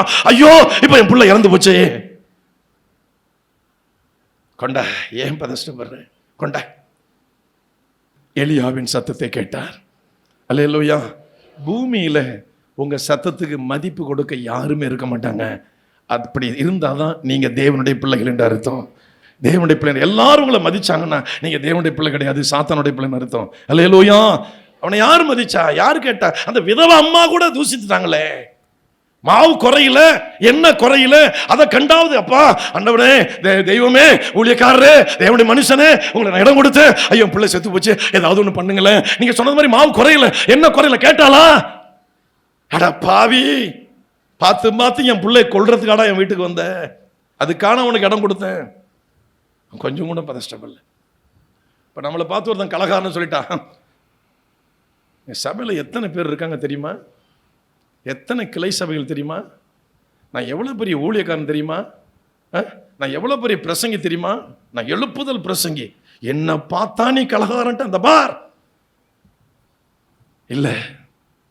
தேவனுடைய ஆவி தேவனுக்கு முன்பாக நிற்பது மெய்யானால் கொண்டா, இந்த குழந்தைய கொண்டா, குழந்தைய கொண்டா. தேவனிடத்தில் மன்றாடின அந்த சவாலை எதிர்கொண்டு அதில் எலியா வெற்றி கண்டான். அல்லேலூயா. எத்தனை சவால்கள் வருதோ அத்தனை சவால்களிலையும் எதிர்கொண்டு தேவன் தன்னோடு இருப்பதை கிரியைகளின் மூலம் நிரூபிப்பார்கள். அற்புதத்தின் மேல் அற்புதங்கள் நடந்து கொண்டே இருக்கும். சொன்னா, முற்பிதாக்களின் தேவனாகிய கர்த்தாவே நம்முடைய வேலைக்காரன் என்பதை சுற்றி இருக்கிற ஜனங்கள் காணும்படி அக்கினி அனுப்பும். வாசிகள் அடுத்த வசனத்தை 37 38. கர்த்தாவே, நீர் தேவனாகிய கர்த்தர் என்றும் தேவரீர் தங்கள் இருதயத்தை மறுபடியும் திருப்பினீர் என்றும் இந்த ஜனங்கள் அறியும்படிக்கு என்னை கேட்டருளும் என்றான். அப்பொழுது கேட்டருளும், என்னை கேட்டருளும் என்றையா உன்னை விழுங்கிட்டேன். அப்பொழுது கர்த்தரிடத்தில் இருந்து அக்கினி இறங்கி அந்த சர்வாங்க தகன பலியையும், காலையில இருந்து மாலை வரையும் கத்தனா. ஒரு சின்ன நெருப்பு கூட இருக்கல, ஒரு தீக்குச்சி அளவு கூட நெருப்பு வரல. நம்மால் வந்தாரு, இடிஞ்சு போனதை கட்டினாரு, அங்கே இஸ்ரவேல்னு பேர் வச்சாரு. நம்முடைய ஊழியக்காரன் அப்படின்னாரு. நீர் 30 நாட்களின் தேவன் அப்படின்னாரு. நம்முடைய ஊழியக்காரன் என்பதை ஜனங்கள்லாம் பார்க்கும்படி சொன்னாரு. வானத்திலிருந்து அக்கினி இறங்கி வந்து அதையெல்லாம் பட்சித்து தண்ணீரை நக்கி போட்டது. அல்லேலூயா. இப்போ எல்லா ஜனமும் கர்த்தரே தெய்வம், கர்த்தரே தெய்வம், கர்த்தரே தெய்வம் அப்படின்னாங்க. உடனே சொன்னாரு, புடி, ஒரு தீர்க்கதை விடாத பாகால் தீர்க்க தரிசிக்கல 850 பேரையும் புடி, கீசோன் ஆற்றங்கரை கொண்டு போ, எல்லாரையும் வெட்டி கொண்டு போடு. அல்லேலூயா. சவால்களிலே ஜெயிக்கிறவர்களாக இருப்பார்கள். ஒரு நிமிஷம் எழுந்து நின்று அல்லது முழங்கால் படிட்டு எழுந்து நிற்கிறேன், எழுந்து நில்லுங்க, முழங்கால் படிங்க, முழங்கால் போடுங்க. ஆண்டவரே, இந்த எலியாவுக்கு இருந்த அந்த தாழ்மை எனக்கு வேணும் ஆண்டவரே. இந்த எலியா எதிர்கொண்டது போல நான் எல்லா சவால்களையும் எதிர்கொள்ளணும் ஆண்டவரே. பக்தன் தாவீது சொன்னது போல கர்த்தரை எப்பொழுதும் எனக்கு முன்பாக வைத்திருக்கிறேன், நான் என்றும் அசைக்கப்படுவது இல்லை. அசைக்கப்படுறது மாதிரி சூழ்நிலை வரும், நீங்க இருக்கிற இடத்துல பஞ்சம் வரும், நீங்க இருக்கிற இடத்துல தண்ணீர் இருக்காது, மழை வராது, எல்லாமே நடக்கும். ஆனால் கர்த்தர் உங்க வார்த்தையை கொண்டு அங்க அற்புதங்களை செய்வார். உங்க வாயிலிருந்து என்ன வார்த்தை புறப்படுகிறதோ அதை கொண்டு அற்புதம் செய்வார். உயிரை கேட்டா உயிரை கொடுப்பாரு, தண்ணீரை கேட்டா தண்ணீரை கொடுப்பாரு, மாவை கேட்டா மாவை கொடுப்பாரு, எண்ணெயை கேட்டா எண்ணெயை கொடுப்பாரு. எதை கேட்கிறோமோ, நெருப்பை கேட்டா நெருப்பை பூமிக்கு அனுப்பி வைப்பாரு. உங்களோடு அவர் இருக்கிறத நிரூபிப்பார். நீங்களும் நானும் கேட்க வேண்டியது அந்த எலியாவுக்கு இருந்த அந்த தாழ்மையை, அந்த கீழ்ப்படிதலை எனக்கு தாரும் ஆண்டவரே. நான் வீராப்பா பேசக்கூடாது, நான் மேன்மையா பேசக்கூடாது. நான் யாரு தெரியுமா, நான் யாரு தெரியுமா, நான் பெரிய நபர், நான் பெரிய ஊழியக்காரன், அந்த வார்த்தை நாங்கள் உபயோகிக்க கூடாதப்பா. நான் பெரிய தேவ மனுஷன், நான் பெரிய தேவ மனுஷி, அதை நாங்க பயன்படுத்த கூடாது ஐயா. தகப்பனே, எங்களுக்கு தாழ்மையை தாரும். கேட்கலாமா? திறந்து சத்தம் இல்லையே. தாழ்மை வேண்டாமா? எலியா போல அற்புதம் நடக்க வேண்டாமா? எலியா நிரூபித்தது போல நீங்க நிரூபிக்க வேண்டாமா? நீங்க சொல்ற வார்த்தையை கர்த்தர் கனம் பண்ண வேண்டாமா? கிரியை நடப்பிக்க வேண்டாமா? வாயை திறந்து கேளுங்க. தாய்மார்கள், தகப்பன்மார்கள், வாலிப பிள்ளைங்க எல்லாரும் வாயை திறந்து கேளுங்க. எனக்கு தாழ்மையை தாங்கப்பா. எலியாவை போல 17வது அதிகாரம் 18வது அதிகாரத்தில் உம்முடைய வார்த்தைக்கு அப்படியே கீழ்ப்படிந்து போனானே. ஒளித்துக் கொண்டிரு, உடனே போனானே. கேரி தாற்றுங்கரைக்கு போனானே. சாரிபாத்துக்கு போ, உடனே போனானே. இப்பொழுது ஆகாபு முன்பாக போ, உடனே கீழ்ப்படிந்தானே.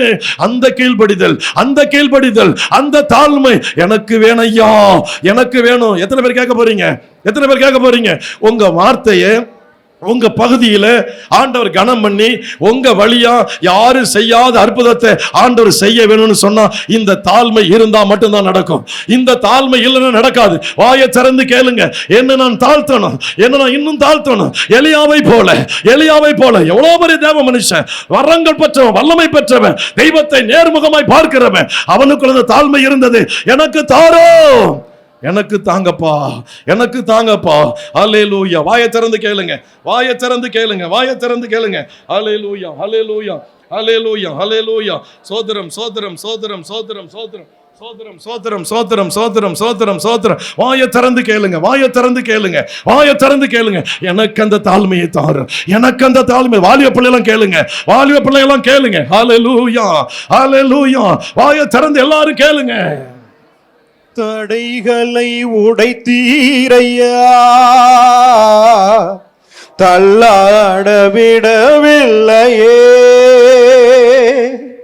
தடைகளை உடைத்தீரையா, தள்ளாட விடவில்லையே. சோர்ந்து போன நேரமெல்லாம் தூக்கி என்னை சுமந்து வாக்கு தந்து தேற்றி நீரே. சோர்ந்து போன நேரமெல்லாம் தூக்கி என்னை சுமந்து வாக்கு தந்து தேற்றி நீரே. நன்றி, நன்றி ஐயா, கோடி கோடி நன்றி ஐயா. நன்றி, நன்றி ஐயா, கோடி கோடி நன்றி ஐயா. மறவாமல் நினைத்தீரையா, மனதார நன்றி சொல்வே. மறவாமல் மறவாத தெய்வமே, எங்களை மறக்காத மனதார நன்றி சொல்வே.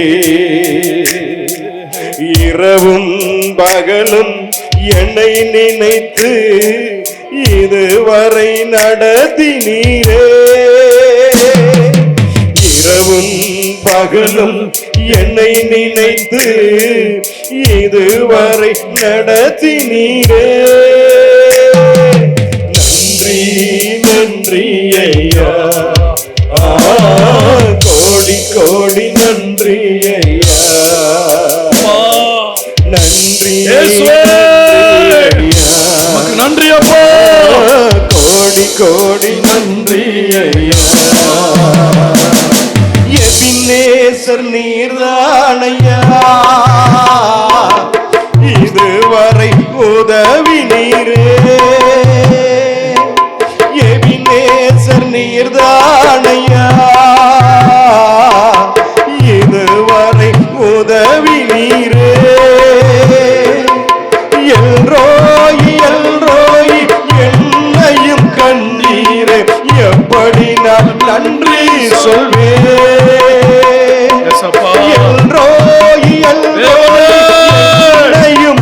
கண்டீரே, எப்படி நான் நன்றி சொல்வேன். நன்றி நன்றி ஐயா, கோடி கோடி நன்றி ஐயா. நன்றி நன்றி ஐயா, கோடி கோடி நன்றி ஐயா. தேவனே, எங்களை மறக்காத தெய்வமே, எங்களை தள்ளாட விடாத தெய்வமே, எந்த சூழ்நிலை எத்தனை சூழ்நிலை போரிட்டு வந்தாலும் எல்லா சவால்களிலையும் எல்லா சோதனைகளிலையும் எங்களை ஜெயிக்க வைக்க போகிற தெய்வமே நன்றி. கரங்களை தட்டி அப்பாவுக்கு ஸ்தோத்திரம் சொல்லுங்க. ஸ்தோத்திரம் அப்பா. ஆமென். உட்காரு. இன்னொரு பாடல் லிஸ்ட் வச்சிருக்கேன், பேப்பர் வச்சிருக்கேன். சவால்கள் சோதனைகள் போராட்டம் வரும் பொழுது சோர்ந்து போகாதீங்க. நீங்க ஜெயிக்க போகிறீங்க. எத்தனை பேர் விசுவாசிக்கிறீங்க? நீங்க ஜெயிக்க போகிறீங்க. சோதனையின் மேல் சோதனை வரும் பொழுது இயற்கைக்கு அப்பாற்பட்ட அக்கினி பூமியில இறங்கி வரப்போகிறது. உயிர் மீட்சி நடக்க போகிறது. மாவு குறையாது, எண்ணெய் குறையாது. ஆமென். ஹல்லேலூயா. நம்ம சோதனை வரும்போது என்ன நினைச்சிடறோம்? ஆண்டவர் ஏன் இதை அனுமதிக்கிறாரு? ஏன் இதை ஆண்டவரை மாற்ற முடியல? ஜெபத்தை கேட்கலையோ? இல்லை, உங்களை கொண்டு அற்புதத்தை பூமிக்கு செய்ய போகிறாரு. உங்க பகுதியில் எல்லாரும் கண்ணுடைய பார்க்கும்படி நீங்கள் வணங்குகிற தெய்வம் தான் தெய்வம் என்று கர்த்தரே தேவன், கர்த்தரே தேவன், இயேசுவே தேவன் என்று எல்லாருடைய நாவுகளையும் அறிக்கை செய்ய வைப்பதற்காக கர்த்தர் உங்களை புடமிட்டு கொண்டிருக்கிறார். புடமிட்டு கொண்டிருக்கிறார். நான் அசைக்கப்படுவதில்லை, நான் அசைக்கப்படுவதில்லை. சூறாவளி வரும், நான் முறிந்து போக போவதில்லை. புயல் காற்று வரும், நான் முறிந்து போவதில்லை. சுனாமி வரும், நான் அழிந்து போவதில்லை. காரணம், என் தேவன் அதில் ஒரு அற்புதம் செய்து என்னோடு இருக்கிறதை நிரூபிக்க போகிறார். சோதனையில வாழ்ந்து கொண்டிருக்கிற தேவ பிள்ளைகளே, சோதனையை சுமந்து கொண்டிருக்கிற தேவ ஜனங்களே, உங்க சாதாரண வாயின் வார்த்தையினால முற்பிதாக்களின் தேவனாகிய கர்த்தர் நான் உடைய வேலைக்காரன் என்பதை, இதையெல்லாம் உடைய வசனத்தின்படி நான் செய்தேன் என்பதை சூழ்ந்து நிற்கிற ஜனங்கள் காணும்படி கிரியை என்று சொன்ன பொழுது வானத்திலிருந்து அக்கினி இறங்கி வந்து எல்லாரையும் பிரமிக்க செய்தது. ஐயா, மந்திரவாதிகள் மண்ணை கவினார்கள். ஆமென். உங்க பக்கத்துல சவால் இடுறாங்கல்ல, முடியுமா, உன்னால முடியுமா, எதிர்த்து பாரு, நின்னு பாரு அப்படின்னு சொல்றாங்கல்ல, அவங்களை எல்லாம் கர்த்தர் மண்ணை கவ பண்ண போகிறாரு. மண்ணை கவ பண்ண போகிறாரு. மண்ணை கவ பண்ண போகிறாரு. உங்க வழியாதான் அக்கினி இறங்க போகுது. உங்க ஜபத்துல தான் அக்கினி இறங்க போகுது. சாதாரண வார்த்தையில. ஆமென். விதவை வீடுதான் ஐயா, எல்லா வீட்டிலையும் பஞ்சம். ஊழியக்காரனுக்கு அப்பம் கொடுத்த வீட்டில் பஞ்சம் இல்லை. ஆமென். கர்த்தருக்கு ஸ்தோத்திரம் உண்டாவதாக. சரி, இரண்டாவது ஒரு காரியத்தை நான் வாசிக்கலாம். சங்கீதம் 62 1-2 வசனங்களை நான் வாசிப்போம். சங்கீதம் 62. தேவனையை நோக்கி என் ஆத்துமா அமர்ந்திருக்கிறது, அவரால் என் ரட்சிப்பு வரும். அவரே என் கண்மலையும் என் ரட்சிப்பும் என் உயர்ந்த அடைக்கலமும் ஆனவர். தேவனை நோக்கி என் ஆத்துமா அமர்ந்திருக்கிறது, அவராலே என் ரட்சிப்பு வரும். அவரே என் கண்மலையும், அவரே என் கண்மலையும், என் ரட்சிப்பும், என் ரட்சிப்பும், என் உயர்ந்த அடைக்கலமும் ஆனவர். அவரே என் உயர்ந்த அடைக்கலமானவர். நான் அதிகமாய் அசைக்கப்படுவதில்லை. அந்த வசனத்தை, 2வது வசனத்தை மறுபடியும் வாசிக்க எல்லாரும் கேளுங்க. அவரே என் கண்மலையும், அவரே என் கண்மலையும், என் ரட்சிப்பும், அவரே என் ரட்சிப்பும், என் உயர்ந்த அடைக்கலமுமானவர். நான் அதிகமாய் அசைக்கப்படுவதில்லை. 6வது வசனம், 7வது வசனம், 8வது வசனம். அவரே என் கண்மலையும், அவரே என் கண்மலையும், என் ரட்சிப்பும், அவரே என் ரட்சிப்பும், என் உயர்ந்த அடைக்கலமுமானவர். நான் அசைக்கப்படுவதில்லை. அசைக்கப்படுவதில்லை. ஹல்லேலூயா. தேவன் எனக்கு கண்மலை, தேவன் எனக்கு ரட்சிப்பு, தேவன் எனக்கு உயர்ந்த அடைக்கலம். நான் அசைக்கப்படுவதில்லை. கர்த்தருக்கு ஸ்தோத்திரம் உண்டாவதாக. நல்லா கவனிங்க. சூழ்நிலை மாறி போகும். உங்க ஜபத்திற்கு பதிலே வராது, பதிலே வராது. எதிர்பார்த்திருப்பீங்க, நம்பிக்கையோடு இருப்பீங்க, பதிலே வந்திருக்காது. ஆனா இங்க இந்த சங்கீதக்காரன் என்ன சொல்றான் பாருங்க. 62:1 வாசிப்போம் மறுபடியும். தேவனையே நோக்கி என் ஆத்துமா அமர்ந்திருக்கிறது, அவரால் என் ரட்சிப்பு வரும். அவரால் என் ரட்சிப்பு வருங்கிறது விசுவாச அறிக்கையா? விசுவாச அறிக்கையா? விசுவாச அறிக்கை இல்லையா? என்ன அறிக்கை? அவரால் எனக்கு ரட்சிப்பு வரும், அவரால் எனக்கு விடுதலை வரும். காரணம் அவர் என் கண்மலை, அவரே எனக்கு ரட்சிப்பு, அவரே எனக்கு அடைக்கலமானவர். இப்ப 2வது வசனத்தை வாசிங்க. அவரே என் கண்மலையும் என் ரட்சிப்பும் என் உயர்ந்த அடைக்கலமுமானவர். சொன்னார், அவரே என் கண்மலையும் என் ரட்சிப்பும் என் உயர்ந்த அடைக்கலமுமானவர். நான் அதிகமாய் அசைக்கப்படுவதில்லை. விசுவாச அறிக்கை, விசுவாசமும் விசுவாச அறிக்கையும் அதற்கேற்ற ஜெபம் 3 இணைந்தது. ஒரு வெற்றி வீரனுக்கு, வெற்றி விசுவாசிக்கு, சவால்களை சந்தித்து அதில் வெற்றி படைக்கிற விசுவாசிகளுக்கு இந்த 3 அவசியம். விசுவாச அறிக்கை, விசுவாசம், அதற்குரிய ஜெபம். அது சொல்றான் பாருங்க, நான் என்றும் அதிகமாக அசைக்கப்படுவதில்லை. இப்ப 62:5 வாசிக்கலாம். என் ஆத்துமாவே, என் ஆத்துமாவே தேவனையே நோக்கி அமர்ந்திரு, நான் நம்புகிறது அவராலே வரும். நம்புகிறது அவராலே வரும். அவரே என் கண்மலையும் என் ரட்சிப்பும் என் கண்மலை. சொல்றான் பாருங்க, என் ஆத்துமாவே தேவனையே நோக்கி அமர்ந்திரு, நான் நம்புகிறது அவரால். நம்முடைய இருதயம் திருக்குள்ளது, கேடுள்ளது, சில சமயம் வெளியில இழுக்கும். என்ன அவ்வளவு நாள் பண்ண, என்ன நடந்துச்சு, போ, இந்த இருதயம் மறுக்கும். இப்ப அங்க சங்கீதக்காரன் சொல்றாரு, தாவீது இருதயத்துல பேசுறாரு. இருதயத்தை என்ன பேசுறாரு? 5வது வசனத்துல, என் ஆத்துமாவே தேவனையே நோக்கி அங்கங்க அளவாஞ்சிடாத, அவர்கிட்ட அமர்ந்திரு, அமர்ந்திரு, நான் நம்புகிறது அவராலே வரும். நம்புகிறது அவராலே வரும். ஒரு கை அப்படியே இருதயத்துல வைங்க, முழங்கால் படிடுங்க, அப்படியே சொல்லுங்க, முழங்கால் படிடுங்க, முழங்கால் படிடுங்க. பெஞ்சில் உட்காந்துருக்க நீங்க எல்லாம் எழுந்துருங்க, இல்ல முட்டி போடுங்க. சோத்திரம். ஒண்ணு எழுந்து நில்லுங்க, முட்டி போடுங்க. சீக்கிரம் சீக்கிரம், ஒரு 1/2 நிமிடம் சீக்கிரம்.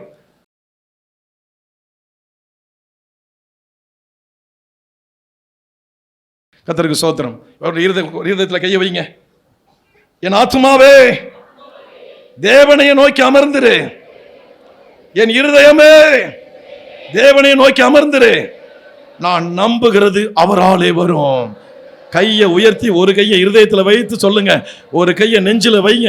நான் நம்புகிறது அவராலே வரும். சொல்லிக்கிட்டே இருங்க, சொல்லிக்கிட்டே இருங்க. என் இருதயமே அவரையே நோக்கி காத்திரு, அவரையே நோக்கி அமர்ந்திரு, நான் நம்புகிறது அவராலே வரும், இயேசுவாலே வரும், அவராலே வரும். நான் நம்புகிறது என் இயேசுவாலே வரும். என் இருதயமே அவரையே நோக்கி அமர்ந்திரு, அவரையே நோக்கி காத்திரு, நான் நம்புகிறது அவராலே வரும். ஆமென். உட்காரு. வாசிங்க அடுத்த வசனம், 6வது வசனம். அவரே என் கண்மலையும் அவரே என் ரட்சிப்பும் என் உயர்ந்த அடைக்கலமுமானவர், நான் அசைக்கப்படுவதில்லை. என் ரட்சிப்பும் என் மகிமையும் தேவனிடத்தில் இருக்கிறது. என் மகிமையும் தேவனிடத்தில் இருக்கிறது. ஒரு அல்லேலூயா சொல்லுங்க. நீங்களும் சொல்லுங்க, என் ரட்சிப்பும் என் மகிமையும் என் இயேசுவிடத்தில் இருக்கிறது. சொல்லுங்க எல்லாரும், என் ரட்சிப்பும் என் மகிமையும் இயேசுவிடத்தில் இருக்கிறது. ரட்சிப்பும் என் மகிமையும் என் இயேசுவிடத்தில் இருக்கிறது. பலனான என் கண்மலையும் என் அடைக்கலமும் அவருக்குள்ள இருக்கிறது. ஆமென். எல்லாமே விசுவாச அறிக்கை தான், எல்லாமே விசுவாச அறிக்கை தான். ஆமென். கர்த்தருக்கு ஸ்தோத்திரம். என்ன நடந்துச்சு? வாசிக்கலாம் 8வது வசனம். ஜனங்களே, எக்காலத்திலும் அவரை நம்புங்கள், அவர் சமூகத்தில் உங்கள் இருதயத்தை ஊற்றி விடுங்கள். தேவன் நமக்கு அடைக்கலமாய் இருக்கிறார். தேவன் நமக்கு அடைக்கலமாக இருக்கிறார். ஹல்லேலூயா, ஹல்லேலூயா, ஹல்லேலூயா. தேவன் நமக்கு அடைக்கலமானவர். கர்த்தருக்கு ஸ்தோத்திரம். உன்னதமானவரின் உயர் மறைவில் இருக்கிறவன், சர்வவல்லவரின் நிழலில் தங்குவார், இது பரமசிலாக்கியமே. சர்வவல்லவரின் நிழலில் தங்குவார், இது பரமசிலாக்கியமே. அவர் சேர்க்கையின் கீழடை கலமுகவே தம் சிறகுகளால் மூடுவார். அவர் சேர்க்கையின் கீழடை கலமுகவே தம் சிறகுகளால் மூடுவார். தேவனும் அடைக்கலமே, கோட்டையும் அரணும் அவர். அவர் சத்திய பரிசையும் கேடகமாம், என் நம்பிக்கையும் அவரே.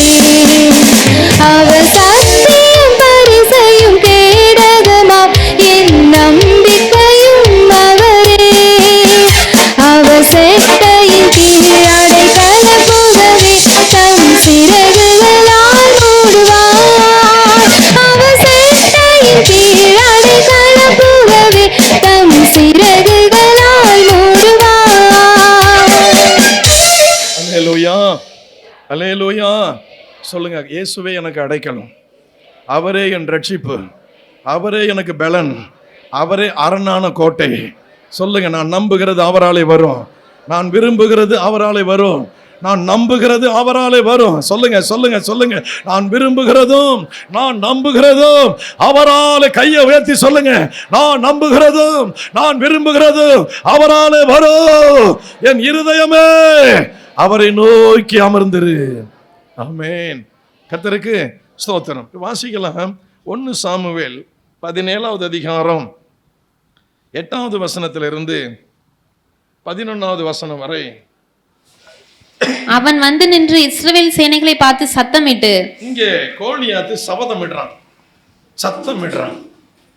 ஒருத்தராலும் போக முடியல. வாசிக்கலாம் அந்த 10வது வசனத்தை. பின்னும் அந்த பெலிஸ்தன், நான் இன்றைய தினம் இஸ்ரவேலுடைய சேனைகளை நிந்தித்தேன், நாம் ஒருவரோடு ஒருவர் யுத்தம் பண்ண ஒருவனை விடுங்கள் என்று சொல்லிக் கொண்டு வருவான். சவுலும் இஸ்ரவேலர் அனைவரும் அந்த பெலிஸ்தனுடைய வார்த்தைகளை கேட்டு கலங்கி மிகவும் பயப்பட்டார்கள். ஏதோ ஒரு சூழ்நிலை நம்மை பயமுறுத்தி கொண்டு இருக்கிறது. ஏதோ ஒரு சூழ்நிலை, அது வியாதியா இருக்கலாம், கடனா இருக்கலாம், உங்க பிள்ளைகளா கூட இருக்கலாம், அல்லது உங்க புருஷனா இருக்கலாம், அல்லது உங்க மனைவியா இருக்கலாம்.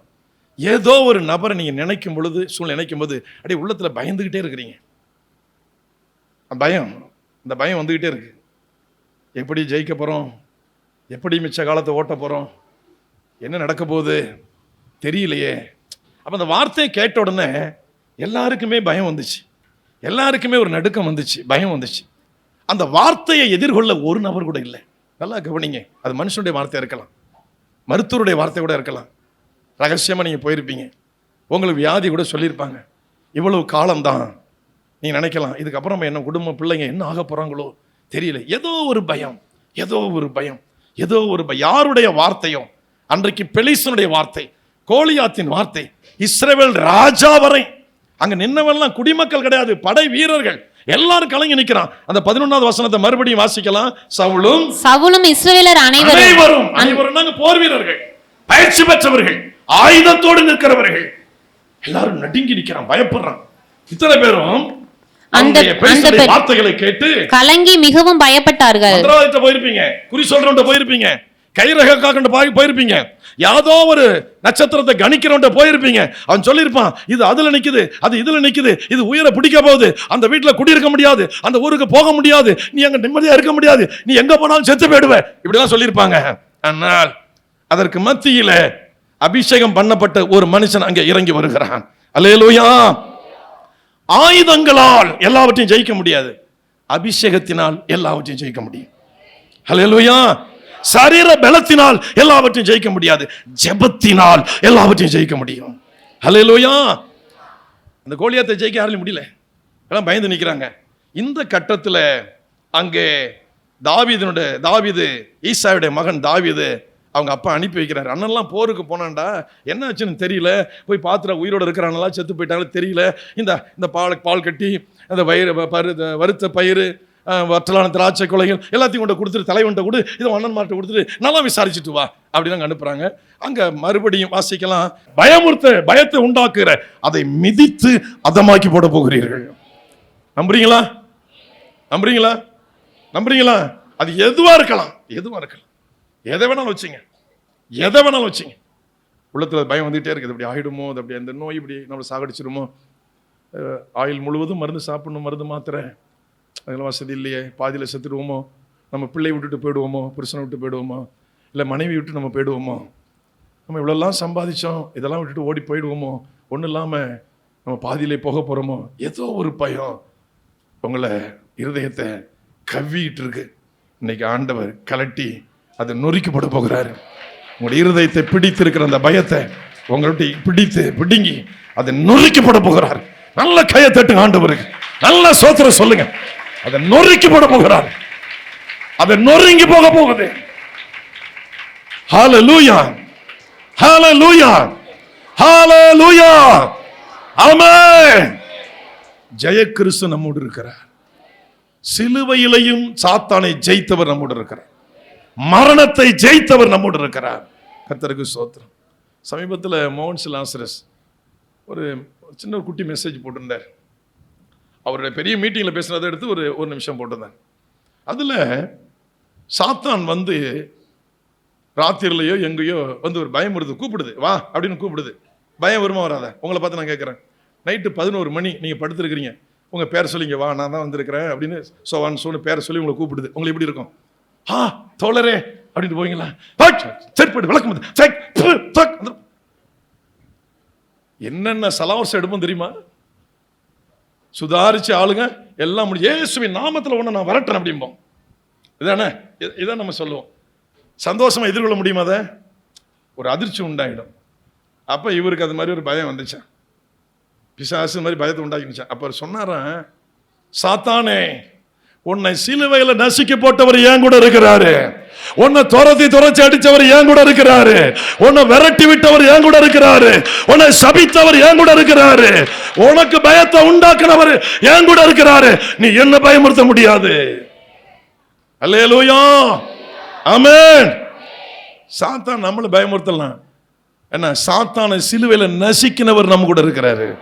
கர்த்தருக்கு சோத்திரம் உண்டா. இவன் வார்த்தையை பார்த்தோன்னு சவுலும் பயப்படுறாரு, இஸ்ரவேல் ராணுவமே பயப்படுது. ஆனா ஒருத்தன் காலில் சொல்லுன்னு அப்படி காதுல விழுந்துச்சு. அவன் என்ன சொன்ன வாசிக்கலாம்? 25. அந்நேரத்தில் இஸ்ரவேலர் வந்து நிற்கிற அந்த மனுஷனை கண்டீர்களா? இஸ்ரவேலை நிந்திக்க வந்து நிற்கிறான். இவனை கொல்லுகிறவன் எவனோ அவனை ராஜா மிகவும் ஐஸ்வர்யவானாக்கி அவனுக்கு தம்முடைய குமாரத்தியை தந்து அவன் தகப்பன் வீட்டாருக்கு இஸ்ரவேலிலே சர்வமானியம் கொடுப்பார் என்றார்கள். அப்பொழுது தாவீது தன் அண்டையிலே நிற்கிறவர்களை பார்த்து, இந்த பெலிஸ்தனை கொன்று இஸ்ரவேலுக்கு நேரிட்ட நிந்தையை நீக்குகிறவனுக்கு என்ன செய்யப்படும்?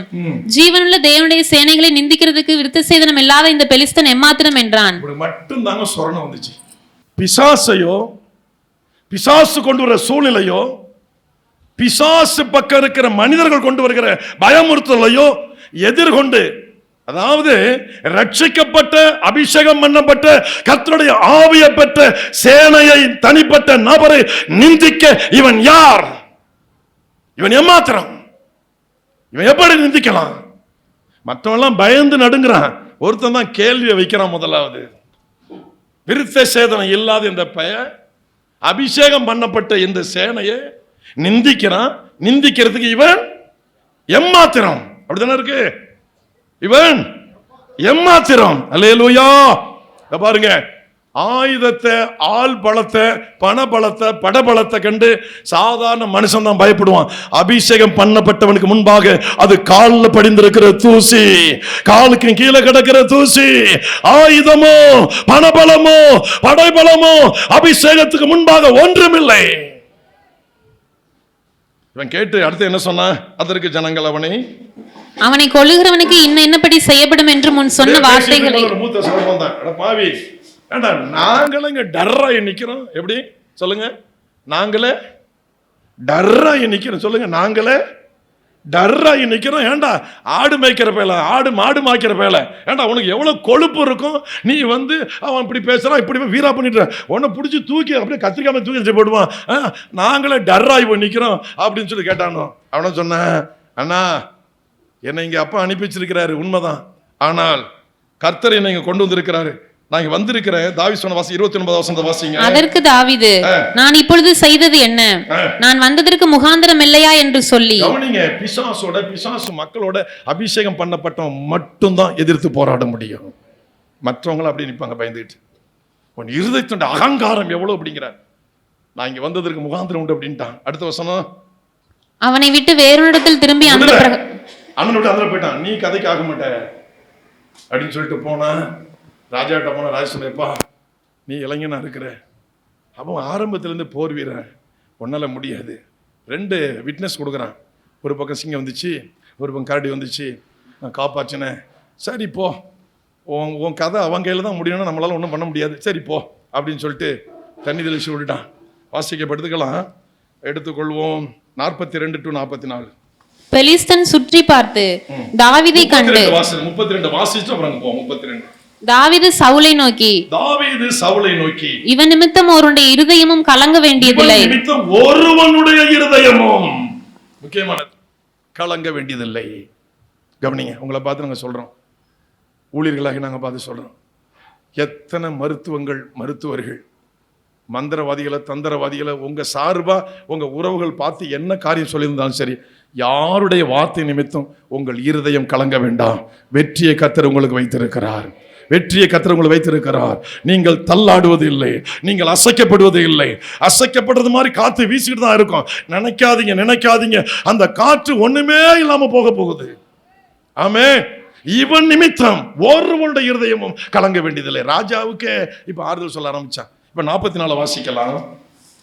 42 இருந்து. பெலிஸ்தன் சுற்றி பார்த்து தாவீதை கண்டு அவன் இளைஞனும் சௌந்தரிய ரூபமான சிவந்த மேனியும் உள்ளவனா இருந்தபடியினால் அவனை அசட்டை பண்ணினான். தோற்று போக போறவன் வெற்றி பெற போறவனை பார்த்து ஆகடியம், கிண்டல், கேலி. போது பாரு, செபிக்க போகுதான் ஊட்டி அணிக்கு. அல்லேலூயா போகுதான். போ போ போ போடா போ. என்ன, உங்களை நிந்திப்பார்கள். சோர்ந்துடாதீங்க. உடனே வீட்டில் போய் உட்காந்துட்டு கதை சாத்திட்டு சபைக்கு வராமல் அழுதுகிட்டு உட்காந்துட்டு என்ன இப்படி பேசிட்டாங்க ஆண்டவரே, அவனை ஏதாவது முறிச்சு 3 சூக்கா போட தான் நான் சபைக்கு போவேன். அவனை பார்த்துட்டு அற்பமா நினைக்கிறான். அந்த பாருங்க, யாரெல்லாம் அற்பமா நினைக்கிறாங்களோ உங்க கையால நல்லா பூசை வாங்க போறாங்கன்னு அர்த்தம். அற்பமா நினைக்கிறாங்க பாருங்க, நாய்க்குட்டி மாதிரி. உங்களை யார் அற்பமா நினைக்கிறாங்களோ உங்க கையால பூசை காத்துக்கிட்டு இருக்கு. சொல்லுங்க, உங்க கையால பூசை காத்துக்கிட்டு இருக்கு. அல்லேலூயா. பூசை உளுந்தாதானே வழி தெரியும். உழுவ போகுது பாருங்க. வாசிக்கலாம் கீழே. பெலிஸ்தன் தாவீதை பார்த்து, நீ தடிகளுடைய நிலத்தில் வர நான் நாயா என்று சொல்லி அவன் தன் தேவர்களை கொண்டு தாவீதை சபித்தான். அவன் சாமியை கொண்டு தாவீதை பேசுறான், சபிக்கிறான். அவன் தெய்வத்தை கொண்டு சபிக்கிறான். அடுத்தது. பின்னும் அந்த பெலிஸ்தன் தாவீதை பார்த்து, என்னிடத்தில் வா, நான் உன் மாம்சத்தை ஆகாயத்து பறவைகளுக்கும் காட்டு மிருகங்களுக்கும் கொடுப்பேன் என்றார். வந்து மோதி பாரு, தலை இருக்காது, கால்கை இருக்காது சொல்றாங்கல்ல, நடக்குதுல ஊர்ல. அவங்களுக்கெல்லாம் இதுதான் நடக்க போகுது. இந்த என்ன பண்ணிட்டு இருக்கு அதான் நடக்க போகுது. வாசிங்க. இப்ப தாவீது என்ன சொன்னாரு? அதற்கு தாவீது பெலிஸ்தனை நோக்கி, நீ பட்டயத்தோடும் ஈட்டியோடும் கேடகத்தோடும் இடத்தில் வருகிறாய். நானோ நீ நிந்தித்த இஸ்ரவேலுடைய ராணுவங்களின் தேவனாகிய சேனைகளுடைய கர்த்தரின் நாமத்தில் இடத்தில் வருகிறேன். நீ ஆயுதத்தோட வர்ற, நான் இயேசு கிறிஸ்துங்கிற நாமத்தோட வருகிறேன். நீ படைபலத்தோட வருகிற, நான் இயேசு கிறிஸ்துங்கிற நாமத்தின் பரிசுத்த ஆவியோட நான் வருகிறேன். அல்லேலூயா. நீ படையோட வர்ற, ஆயுதத்தோட வர்ற, நான் இயேசு கிறிஸ்துங்கிற நாமத்தோட வர. அவன் கர்த்தராகிய தேவனுடைய நாமம்னு சொல்லிட்டான். வாசிக்கலாம் கீழே. இன்றைய தினம் கர்த்தர் உன்னை என் கையில் ஒப்பு கொடுப்பார். கர்த்தர் பாருங்க, இன்றைய தினம் கர்த்தர் உன்னை என் கையில் ஒப்பு கொடுப்பார். நான் உன்னை கொன்று உன் தலையை உன்னை விட்டு வாங்கி பெலிஸ்தருடைய பாளையத்தின் பிணங்களை இன்றைய தினம் எப்படி வெட்ட போறான்னு தாவீதுக்கு வெளிப்பாடும் கிடையாது, தரிசனம் கிடையாது. விசுவாசத்துல அடிச்சு விடுறாரு. தாவீது தரிசனம் பார்த்தாரா?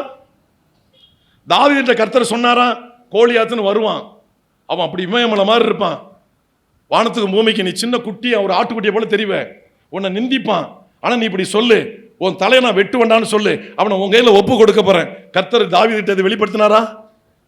இல்ல. விசுவாசத்தை அறிக்கை பண்றான் பாருங்க. நம்ம வாய் தாங்க நம்ம வாழ்க்கைக்கே காரணம். இந்த வாய் இருக்குல்ல, வாய் சொல்லுங்க, வாய் மாற போகுது. அல்லேலூயா. அவன் சொன்னாரே, உன்னை பிடிச்சி ஆகாயத்து பறவைகளுக்கு மிருகங்களுக்கு இறையா கொடுக்க போறான் அப்படின்னா. இவன் சொன்னா, நீ நிந்தித்த இஸ்ரவேல் தெய்வத்துடைய நாமத்துல நான் உன்கிட்ட வர்றேன், உன் தலையை வெட்டு வேண்டானா அப்படின்ட்டான். அல்லேலூயா. கர்த்தருக்கு உன்னை ஆண்டவர் என் கையில ஒப்பு கொடுப்பார் அப்படின்ட்டான். வாசிக்கலாம் கீழே.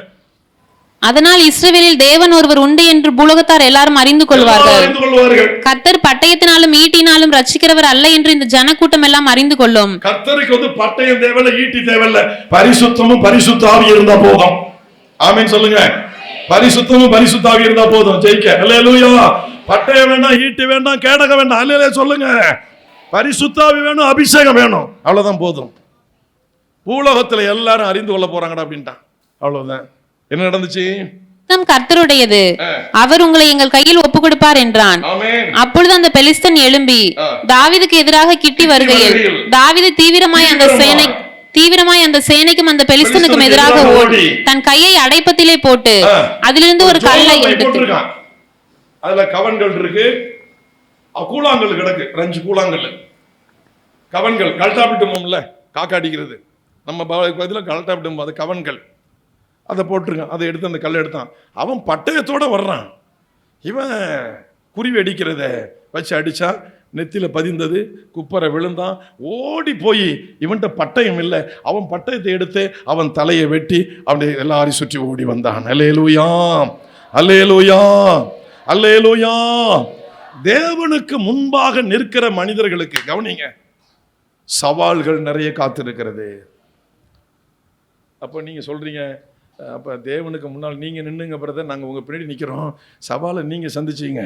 ஏன்னா நாங்கள் ஏற்கனவே நூலாகி போய் தான் இங்கே வந்திருக்கிறோம், இதில் சவால் வேறு என்ன இருக்குன்னா, சாமி இதுக்கே எங்களால் மூச்சு விட முடியல, இதுக்கே ஆக்சிஜன் தேவைப்படுது எக்ஸ்ட்ரா. இதுக்கு மேலே அப்படின்னா சிலிண்டர் நாங்கள் கட்டிக்கிட்டு தான் அலையணும், மூச்சே முட்டி போடும். ரொம்ப சிலிண்டரை எங்கே கட்டிக்கணும்? தோளில் கட்டிக்கணும், அப்போ தான் தாக்கு பிடிக்கும் சாமி, அதனால வேண்டாம் அப்படின்னு சொல்கிற நீங்களாம் எழுந்திருக்க வேண்டாம். என் வழியாக ஒரு பெரிய கோழியாத்து என் சின்ன அற்பமான கையினால் அடிபட போறான்னா இதை விட நான் பாக்கியம் என்ன செஞ்சிருக்கணும்? அந்த சவால்களை நான் சந்தித்து ஆண்டோடைய நாமத்தை மகிமைப்படுத்த நான் எழுந்து நிற்கிறேன் அப்படின்னு சொல்ற நீங்க எழுந்து நில்லுங்க. உங்களுக்காக ஜெபிக்க போறேன். என்ன சவால் வந்தாலும் சரி கர்த்தருக்காக நான் நிற்க போகிறேன். கர்த்தர் என் வழியா வெளிப்படணும். கோலியாத்தை வீழ்த்த தாவீதுக்கு உதவி செய்தது போல எங்க பகுதியில் நிறைய கோலியாத்துகள் வீழ்த்தப்படணும், நிறைய அசுத்தாவிகள் எல்லாம் வீழ்த்தப்படணும், அசுத்தாடைய கிரிகள் அழிக்கப்படணும். ஒரு வசனத்தை வாசித்து நம்ம அப்படியே போகலாம். ஒரு வசனத்தை வாசி. அப்பொழுது இஸ்ரவேலரும் யூதா மனுஷரும் எழும்பி, ஆகையால் தாவீது பெலிஸ்தனண்டையில் ஓடி அவன் மேல் நின்று கவனிங்க, வீர முழக்கமிட்டவன் கீழே காலு கீழே கிடக்கிறான். எந்தெந்த பேய்கள், எந்தெந்த பிசாசுகள், எந்தெந்த துஷ்டர்கள் வீர வசனம் பேசினார்களோ அவர்களை சீக்கிரமாய் கர்த்தர் உங்கள் பாதங்களுக்கு ஒப்பு கொடுக்க போகிறார். அல்லேலூயா.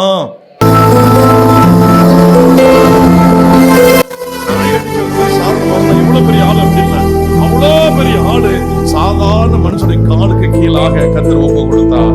ஆமென். எல்லாரும் வாயை திறந்து, ஆண்டவரே தகப்பன் என் வழியா அற்புதம் நடக்கணும், என் வழியா அதிசயங்கள் நடக்கணும், என் வழியாக இயற்கைக்கு அப்பாற்பட்ட அற்புதங்கள் நடக்கணும், இயற்கைக்கு அப்பாற்பட்ட அதிசயங்கள் நடக்கணும், ஆச்சரியமான காரியங்கள் நடக்கணும். என்னை பலப்படுத்துங்கப்பா, என்னை பயன்படுத்துங்கப்பா. தாவீதை பயன்படுத்தினது போல, எலியாவை பயன்படுத்தினது போல என்னை பயன்படுத்தும் ஆண்டவரே. சொல்லுங்க வாயை திறந்து, என்னை பயன்படுத்தும், என்னை பயன்படுத்தும், என்னை பயன்படுத்தும். நான் அதிகமாக அசைக்கப்படுவதில்லை. அல்லேலூயா, அல்லேலூயா. அவரே என் கண்மலையும் என் ரட்சிப்போ என் உயர்ந்த அடைக்கலமானவர். நான் அசைக்கப்படுவதில்லை, நான் அசைக்கப்படுவதில்லை. கர்த்தர் என் வலது பாரிசத்தில் இருக்கிறார். அல்லேலூயா. கர்த்தரை எப்பொழுது வைத்திருக்கிறேன், கர்த்தரை எப்பொழுது எனக்கு முன்பாக வைத்திருக்கிறேன். நான் அசைக்கப்படுவது இல்லை, நான் அசைக்கப்படுவது இல்லை. வாயை திறந்து சொல்லுங்க, நான் அசைக்கப்படுவது இல்லை, நான் அசைக்கப்படுவது இல்லை. அற்புதங்கள், அடையாளங்கள், அதிசயங்கள், வீர முழக்கமிடுகிற சத்துருக்களை, வீர முழக்கமிடுகிற சாத்தானை, அசுத்த ஆவிகளை எங்கள் பாதங்களுக்கு நீர் கீழாக்க வேண்டையா. என்னை பயன்படுத்தும். எத்தனை பேர் சொல்ல போறீங்க? எங்க ஊர்ல பேய்கள் பயங்கரமா சூறையாடுது, பயங்கரமா அதிகாரம் செலுத்துது, அதை எனக்கு ஒப்பு கொடுங்கப்பா, என்னை கொண்டு ஒப்பு கொடுங்கய்யா. சோத்திரம், சோத்திரம் அப்பா. மூன்றாவது ஒரு காரியத்தை நம்ம பார்க்கலாம்.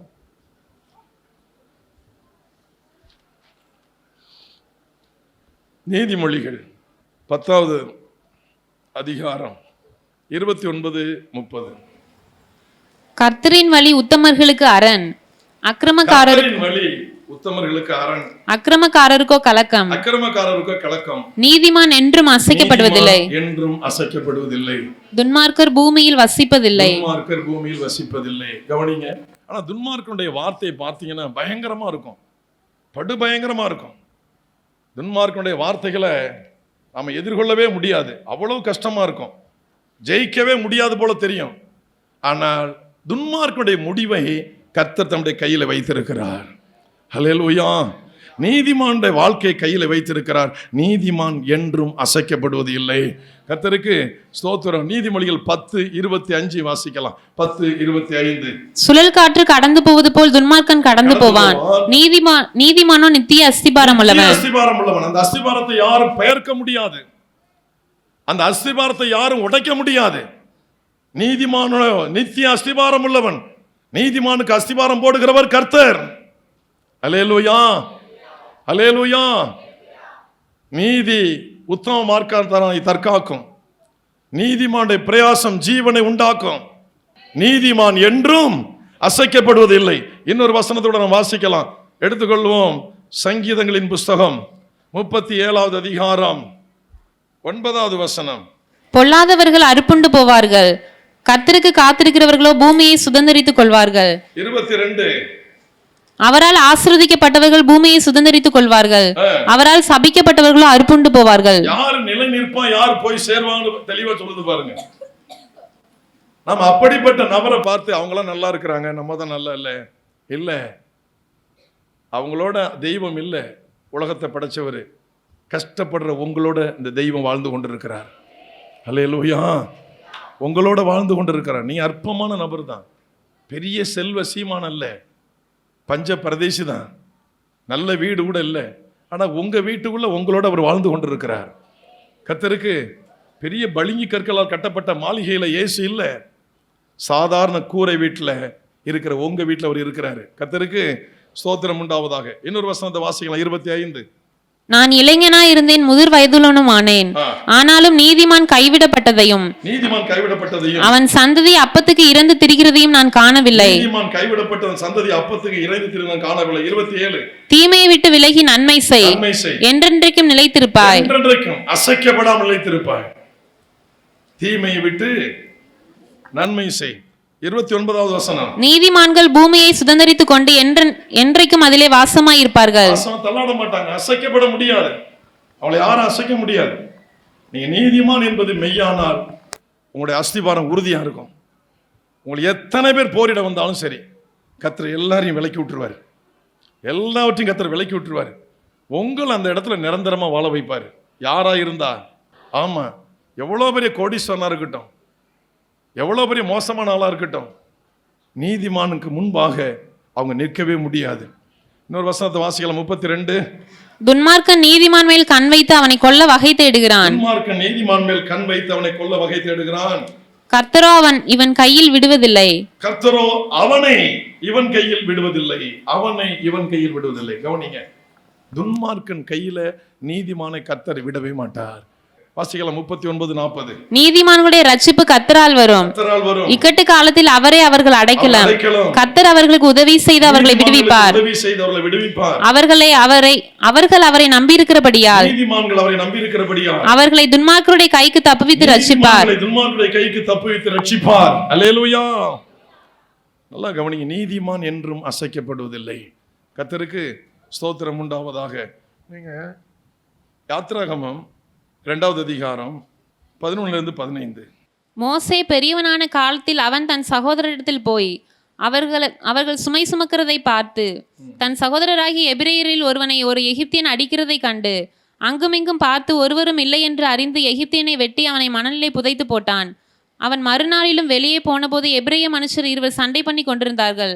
அப்பொழுது அவன் அநியாயம் செய்கிறவனை நோக்கி, நீ உன் தோழனை அடிக்கிறது என்ன என்று கேட்டான். அநியாயம் செய்கிறவனை பார்த்து நீ இப்படி செய்யலாம்னு கேட்டா, அப்ப இவன் நீதிமானா துன்மார்க்கனா? மோசே நீதிமானா துன்மார்க்கனா? சொல்லுங்க. மோசே யாரு? நீதிமான். இந்த நீதிமான் நீங்க 7வது அதிகாரத்துல 6வது வசனத்திலிருந்து 12வது வசனம் வரை அங்கே மோசேயும் ஆரோனும் கர்த்தர் தங்கள் கட்டளையிட்டபடியே செய்தார்கள். அவர்கள் பார்வோனோட பேசும்போது மோசேக்கு 80 வயதும் ஆரோனுக்கு 83 வயதுமா இருந்தது. கர்த்தர் மோசேயும் ஆரோனையும் நோக்கி, உங்கள் பட்சத்திற்கு ஒரு அற்புதம் காட்டுங்கள் என்று பார்வோன் உங்களோட சொன்னால். நீ போன ஒரு அற்புதம் காட்டுன்னு சொல்லுவான், உன் கையில் இருக்கிற கோலை கீழே போடு, அது பாம்பா மாறும் அப்படிங்கிறார். அங்க அரண்மனையில் இருக்கிற மந்திரவாதிகளும் கோலை போடுறான், அதுவும் பாம்பா மாறுது. ஆனால் மோசேயுடைய கோல், ஆரோனுடைய கோல் எல்லாருடைய கோலையும் விழுங்கிற்று. கர்த்தருக்கு ஸ்தோத்திரம் உண்டாவதாக. வாசிங்க கீழே. கர்த்தர் சொல்லியிருந்தபடி பார்வோனின் இருதயம் கடினப்பட்டது, அவர்களுக்கு செவி கொடாமற் போனான். தொடர்ந்து 14வது அதிகாரம் 14வது வசனம், அதை பிற்பகுதி எழுதி மட்டும் வச்சீங்க. நீங்க வாசிக்கிற பொழுது அங்கே அரண்மனையில ஜெயித்தது மோசே ஜெயித்தான், பார்வோன் தோற்று போனான். கர்த்தருக்கு ஸ்தோத்திரம் உண்டாவது. நீதிமான் நித்திய அஸ்திபாரம் உள்ளவன். நீதிமான் என்றும் அசைக்கப்படும். நீங்கள் நேர்மையாக நடங்க, நீதியாக நடங்க, ஒழுங்காக நடங்க, கர்த்தருக்கு பயந்து நடங்க, வேதத்தை வாசிங்க, தினமும் ஜெபம் பண்ணுங்க, ஆண்டவரை பற்றி எல்லாருக்கும் சொல்லுங்க. முடிந்த அளவு ஆத்தும ஆதாயம் பண்ணுங்க. ஒரு நபரு கூட சொல்ல வாய்ப்பு இல்லையா, வீட்டில் இருந்தபடியே குடிகாரர்களுக்கெல்லாம் ஜெபம் பண்ணுங்க, கொள்ளைக்காரர்களுக்கு ஜெபம் பண்ணுங்க, பாவத்தில் வாழ்கிற மக்களுக்காக ஜெபம் பண்ணுங்க, மருத்துவமனையில் கிடக்கிற மக்களுக்காக ஜெபம் பண்ணுங்க, ஆதரவற்ற அனாதைகளுக்காக ஜெபம் பண்ணுங்க. உங்க ஜெபத்தில் அந்த நபர்களுக்கு ஆண்டவர் அற்புதம் செய்வார். கர்த்தருக்கு ஸ்தோத்திரம் உண்டாவதா. இதெல்லாம் நீங்கள் செய்து வந்தால் நீங்கள் நீதிமான்கள். காலையில் 5 மணிக்கெல்லாம் உங்கள் வீட்டில் ஜெப சத்தத்தை உண்டாக்குங்க. 5 மணிக்கெல்லாம் ஸ்தோத்திர சத்தத்தை எழுப்புங்க. 5 மணிக்கெல்லாம் முழங்கால் பழிடுங்க. 5 மணிக்கெல்லாம் உங்களுடைய வீட்டில் ஜெபத்தை ஆரம்பிங்க. குறைந்தபட்சம், மிக குறைந்தது. நீ 4 மணிக்கு ஜெபம் பண்ண சொல்ல, அது உங்களுடைய தனிப்பட்ட விருப்பம், தியாகம். 4:30 பண்ணுறீங்களா, தியாகம். நாளை முழுக்காக ஜெபம் நடக்குது, அது தியாகம். சில பேர் 3 மணிக்கு ஜெபம் பண்ணுறீங்களா, அது அதிக தியாகம். அதை நான் தடை பண்ணல, அதை வேண்டான்னு சொல்லலை. அதெல்லாம் பண்ண முடியல, 5 மணிக்காவது முட்டி போடுங்க. 4:50க்கு எழுந்து 10 நிமிஷத்தில் உங்களுடைய காலை கடன்களை வேலையெல்லாம் முடித்து 4:55 5க்குள்ள முட்டி போட்டு ஜெபம் பண்ண ஆரம்பிங்க. நீங்கள் நீதிமான் லிஸ்ட்டில் வருவீங்க. உங்களை கர்த்தர் காப்பார். நீ யாருக்கு கை நீட்டுறீங்களோ அங்கெல்லாம் அற்புதம் நடக்கும். எந்த இடத்துல கை நீட்டலங்க அற்புதம் நடக்கும். கோலை நீட்டினா தரையில் அக்கினி ஓடும். அல்லேலூயா, அல்லேலூயா. தீங்கு செய்கிற அநியாயம் செய்கிறவனை பார்த்து நீ இப்படி செய்யலாமா? நீதிமானால தான் கேட்க முடியும், அநியாயம் செய்யாதுன்னு சொல்ல முடியும். நீதியை செய்யாதவங்களை சொல்ல முடியாது. அப்ப நீதிமானுடைய வார்த்தைக்கு தேவன் காத்திருக்கிறார். நீதிமானுடைய ஜெபத்திற்கு தேவன் காத்திருக்கிறார். யாக்கோபு 5வது அதிகாரம் 14-15 நினைக்கிறேன். எலியா நம்மை போடல பாடுள்ள மனுஷனாக இருந்தோம், அவன் கருத்தாய் ஜெபம் பண்ணினான். 3 ஆண்டுகள் 6 மாதம் 3.5 ஆண்டுகள் வானம் மழையை கொடாமல் இருந்தது. அவன் மறுபடியும் ஜெபம் பண்ணினான், வானம் மழையை தந்தது. கீழே என்ன ஜெபம் பண்ணி கீழே வாசிங்க. உங்களில் ஒருவன் வியாதிப்பட்டான்,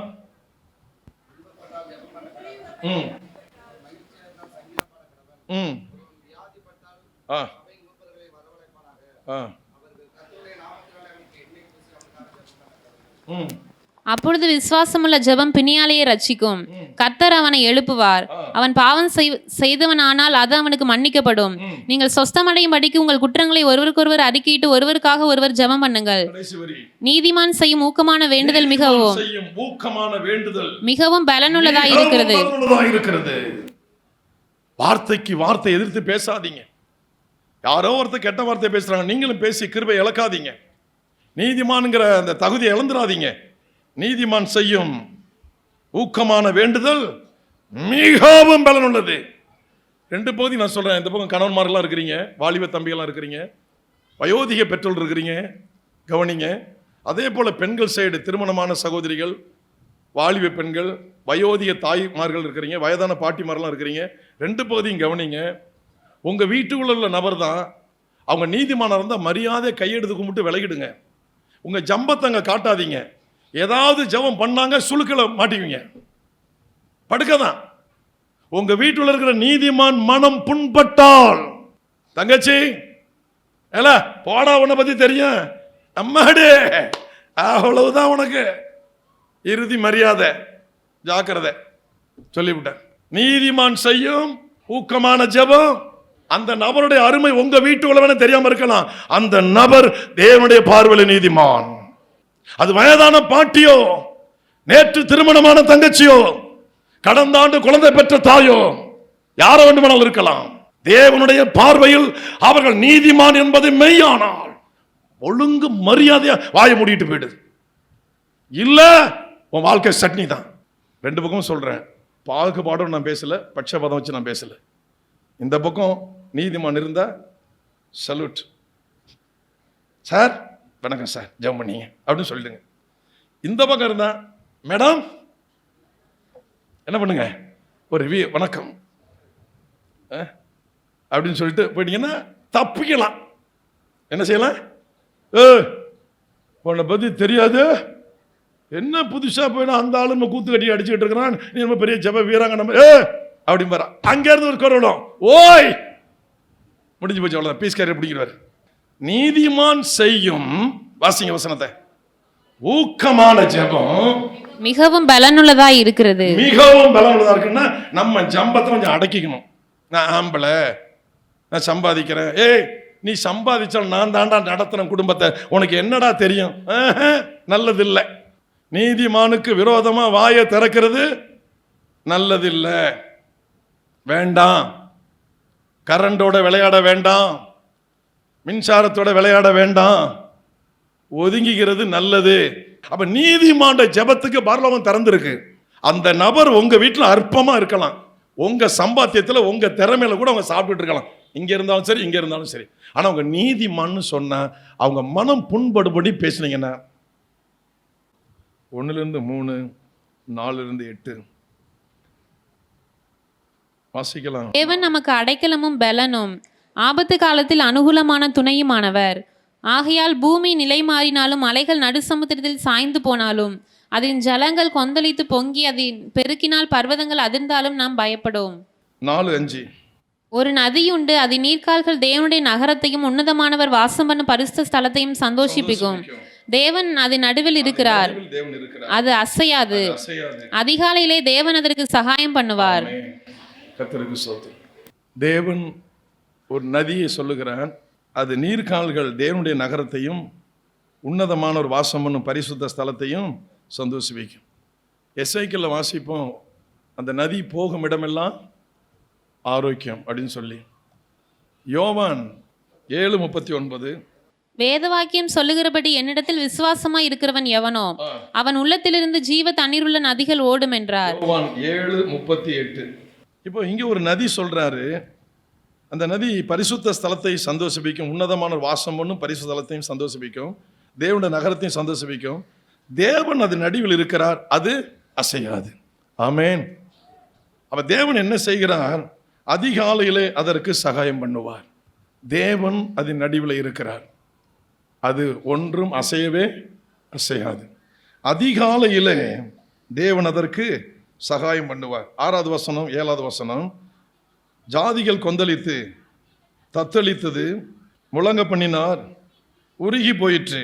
சேனைகளின் கர்த்தர் நம்மோடு இருக்கிறார், உயர்ந்த அடைக்கலமானவர். 8வது வசனம், பால்கடிப்பில் நடக்கிற கர்த்தருடைய செய்களை வந்து பாருங்கள். கர்த்தருக்கு ஸ்தோத்திரம். முடிக்கிறோம் பிரசங்கத்தை.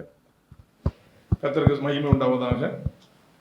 தேவன் ஒரு மனுஷனோடு இருக்கும் பொழுதும் அல்லது மனுஷன் ஒரு தேவனுக்கு முன்பாக எப்பொழுதும் நிற்கிற பொழுதும் அந்த நபருடைய வார்த்தைக்கு பரலோகம் எப்பொழுதும் திறந்திருக்கு. கவனி. அதனால தான் பெரிய பெரிய ஊழியக்காரங்க கூட சாதாரண விசுவாசியை பார்த்து எனக்காக என் ஊழியத்துக்காக ஜெபம் பண்ண சொன்ன காரணமே அவங்க நீதிமானா இருந்தால் தங்கு தடை இல்லாமல் அந்த வார்த்தை பரலோகம் போயிடும். தங்கு தடை இருக்காது. ஊருக்கு பெரிய மனுஷனா தெரியும், பணக்காரனா தெரியும், பெரிய அறிவாளியா தெரியும், நம்ம ஜெபம் 10 அடி கூட மேலே போகாது. அந்த நீதிமன்ற லிஸ்ட்டில் இருக்க மாட்டோம். ஆனால் வசதியாக இருப்போம், கனவானா இருப்போம், புத்திசாலித்தனம், அறிவு அதெல்லாம் நிறைய இருக்கும், நிறைய இருக்கும். அது ஜெபத்தை மேலே கொண்டு போகாது.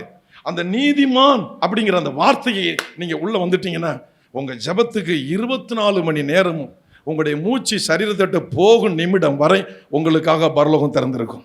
நீங்கள் யார் யாருக்கெல்லாம் ஜெபம் பண்ணுறீங்களோ அந்த ஜெபம் கேட்கப்படும். கடைசி ஒரு சாட்சி சொல்ல நான் முடிக்கிறேன். என்னுடைய மகன் தம்பி சாம் இருக்கிறான். ஒரு நிமிஷம் எழுந்திரிப்பா. அவன் சாட்சி சொல்லுவான்னு நினச்சேன், சாட்சி சொல்ல. கடந்த நாள் புதன்கிழமை திருத்தங்கூரில் ஊழியம் முடிச்சுட்டு நான் திரும்புகிறேன். சுராமணியில் குமார் பிரதர் சொன்னாங்க, நான் இங்கே தான் இருக்கிறேன், திருவாரூர் போகலை. சரி, ஒரு 7 நிமிஷத்தில் வரேன் அப்படிங்கிறேன். இந்த 7 நிமிஷம் கேப்பில் இவன்ட்டு எனக்கு ஃபோன் வருது. அந்த ஃபோன் ரொம்ப அதிர்ச்சியான ஃபோனு. நான் சாம் பேசுகிறேன், டாடி சாம் பேசுகிறேன். யாருங்க நீங்கள் அப்படிங்கிறேன். பிரைஸ் நாள் சொல்லுங்கள் அப்படிங்கிறேன். ஏன்னா குரல்லாம் மறந்து போச்சு. சொல்லுங்கள் டாடி, நான் சாம் பேசுகிறேன். சொல்லுங்கள், யார் எங்கேருந்து பேசுகிறீங்க? ஊரை சொல்கிறேன். மறுபடியும் சொன்னேன், சொல்லுப்பா அப்படிங்கிறேன். சொல்கிறேன், அந்த மாதிரி ஹாஸ்பிட்டலில் அட்மிஷன் ஆகிருக்கிறேன், நான் இந்த வீடியோ காலில் நான் பேசுகிறேன் பாருங்கள். நான் நம்பலை, ஹார்ட் அட்டாக் வந்துட்டு. கேட்குறேன், உனக்கு எப்படா அட்டாக் வந்துச்சு, வராதே உனக்கு அப்படிங்கிறேன். இல்லை, எனக்கு ஹார்ட் அட்டாக் வந்துட்டு ரொம்ப சீரியஸான நிலையில் இருக்கிறேன், ஆஞ்சியோ பண்ணணும்னு சொல்லிட்டாங்க, 1/2 மணி நேரம் ஒரு இடத்துல பண்ணலன்னா உயிர் போயிடும். அந்த டாக்டர் பேசுகிறாரு. பேசிட்டு சொல்கிறாரு, சார் லேட் பண்ணாதீங்க, ஒவ்வொரு நிமிஷம் அவன் செத்துக்கிட்டு இருக்கான், ஒரு 1/2 hour மிஞ்சி போன 1 hourல பண்ணி ஆகணும், எல்லாம் முடிஞ்சு சார் அப்படிங்கிறாங்க. அப்புறம் எங்களுக்குள்ள பெரிய குழப்பங்கள் வந்து அவனை பேசி மறுபடியும் தஞ்சாவூர் கொண்டு சேர்த்து இன்னைக்கு கர்த்தர் அவனை உயிரோடு நம்ம மத்தியில் நிற்க வச்சிருக்கிறாரு. கர்த்தருக்கு ஸ்தோத்திரம். மனம் திரும்பி அவன் பேசினான். நான் என்னமோ நல்லா இருக்கிறேன். உங்கள் எல்லாருடைய ஜெபமும் தேவை எங்களுக்கு. அதுக்காக தான் நான் எழுப்பி அவனா சாட்சி சொல்லுவான்னு நினச்சேன், அவன் சொல்லலை. தஞ்சாவூர் மெடிக்கல் காலேஜில் இருந்தான். எகோ வச்சு பார்த்தாங்க, அதில் அட்டாக் பிளாக் தெரியல, அடப்பு. பிளட் டெஸ்ட்டில் அவன் இருதயத்தில் அடப்பு இருக்கிறது அப்படிங்கிறது பிளட் டெஸ்ட்டில் வந்துருக்கு. 1 மாதத்துக்கு மெடிசன் கொடுத்துருக்காங்க. அதில் அந்த அடப்பெல்லாம் இல்லைன்னா அவனுக்கு ஆஞ்சியோ கிடையாது. நான் சொன்னேன், நான் நல்லா ஒழுங்காக இருக்கிறேன்னு கர்த்தர்கிட்ட ஒப்பு கொடு, உனக்கு ஒரு அடப்பும் இருக்கவே இருக்காது. அல்லேலூயா, அல்லேலூயா. நம்ம குடும்பத்தில் எல்லார்ட்டையும் ஒப்புரவாகிடு. கர்த்தருக்கு ஸ்தோத்திரம். நான் சொன்னேன், எனக்கு முன்னாடி மேலே மாடியில் உட்காருந்தான். ஆனால் ஆண்டோட்ட சொல்லி அழுதது, அன்றைக்கி நைட்டு 2:30 மணிக்கு தான் நான் படுக்கிறேன். என்னுடைய உறவுகள் எல்லாத்தையும் நான் கால் பண்ணுறேன், எல்லாத்தையும் வித்தியாசமான பதில் வருது. ஏன்னா எல்லாருடைய இருதயத்தையுமே வீணை அடிச்சிட்டான். எல்லாருக்குமே கசப்பு வந்து போச்சு. இவன் இருந்தாலும் சரி செத்தாலும் சரிங்கிற என்ன நினைவுக்கு எல்லாருமே வந்தாச்சு. அப்போ நான் 2:30 மணி எல்லாம் அட்மிஷன் ஆன பிறகு தான் நான் படுக்கிறேன். நான் காலையில் எழுந்து 4 மணிக்கு என்னுடைய தனி ஜெபத்தில் கீழே வரல. நான் ஜெபம் பண்ணுறேன், ஆண்டவரே, தாய் தகப்பன் பக்கத்தில் இருந்தா அந்த பிள்ளை எவ்வளவு தவறு செஞ்சாலும் ஐயோ என் பிள்ளை காப்பாற்றப்படும் சொல்லி அழுது புலம்புவாங்க. ஆண்டவரே, இவன் பக்கத்தில் இப்போ அந்த தாய் ஸ்தானத்தில் அழுது புலம்பு ஒரு திறமை இல்லையா? அதுக்காக அவனுக்கு அம்மா குற்றத்தை பார்க்க மாட்டார், அப்பா குற்றத்தை பார்க்க மாட்டார். ஐயோ என் பிள்ளை காப்பாற்றப்படும், என் பிள்ளைய காப்பாத்துங்க. எங்கேயாவது ஓடி இந்த தாய் காசு வாங்கிட்டு ஓடி இந்த பிள்ளை பார்ப்பான். அன்னைக்கு நைட்டு நாங்கள் யாருமே போகல. பிரபா மட்டும் சொன்ன உடனே போகணும், இல்லைன்னா காலையில் போகலாம், நைட்டு போகணும். அவன்கிட்ட மட்டும்தான் அந்த வார்த்தை வந்துச்சு, நைட்டு போகணும் அப்படின்னு. யாரும் எங்கள் குடும்பத்தை சார்ந்தவங்க யாருமே சொல்ல. நான் நடந்தது தாய் பக்கத்தில் இருந்தால் என் பிள்ளைய காப்பாற்று நிலைமை மாட்டேன். தாயோட நம்மளை காப்பாற்றுங்க.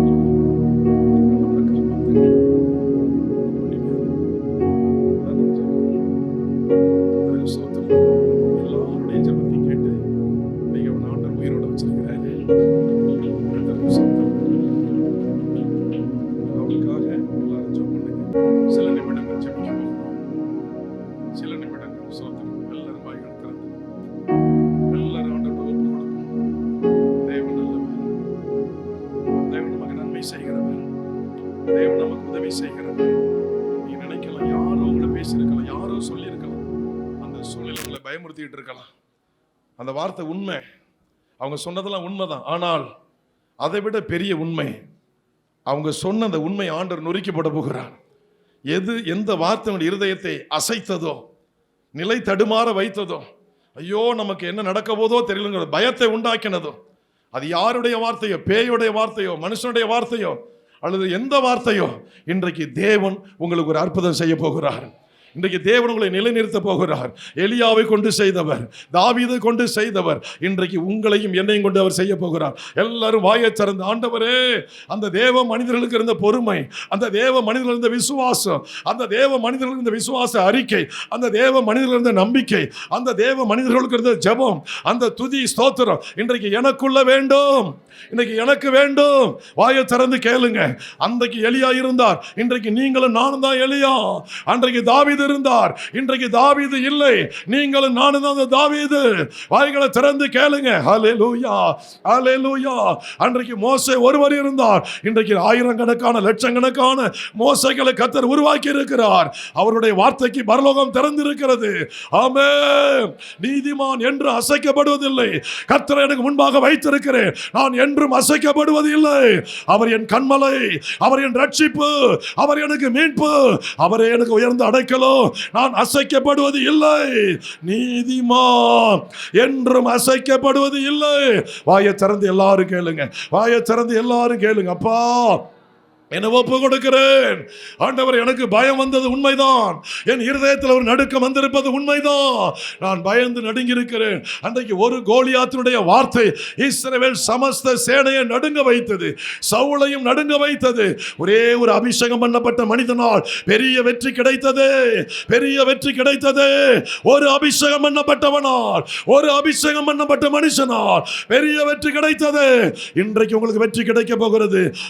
எதெல்லாம் உங்களை அச்சுறுத்தி கொண்டிருக்கிறதோ, எதெல்லாம் இருதயத்தை கலங்கம் பண்ணி கொண்டிருக்கிறதோ, உடைய இருதயத்தை வேதனைப்படுத்தி கொண்டிருக்கிறதோ, அதை கர்த்தர் உங்கள் பாதத்தின் கீழே போட போகிறார். உங்கள் பாதத்திற்கு கீழாக்க போகிறார். உங்கள் பாதத்திற்கு கீழாக்க போகிறார்.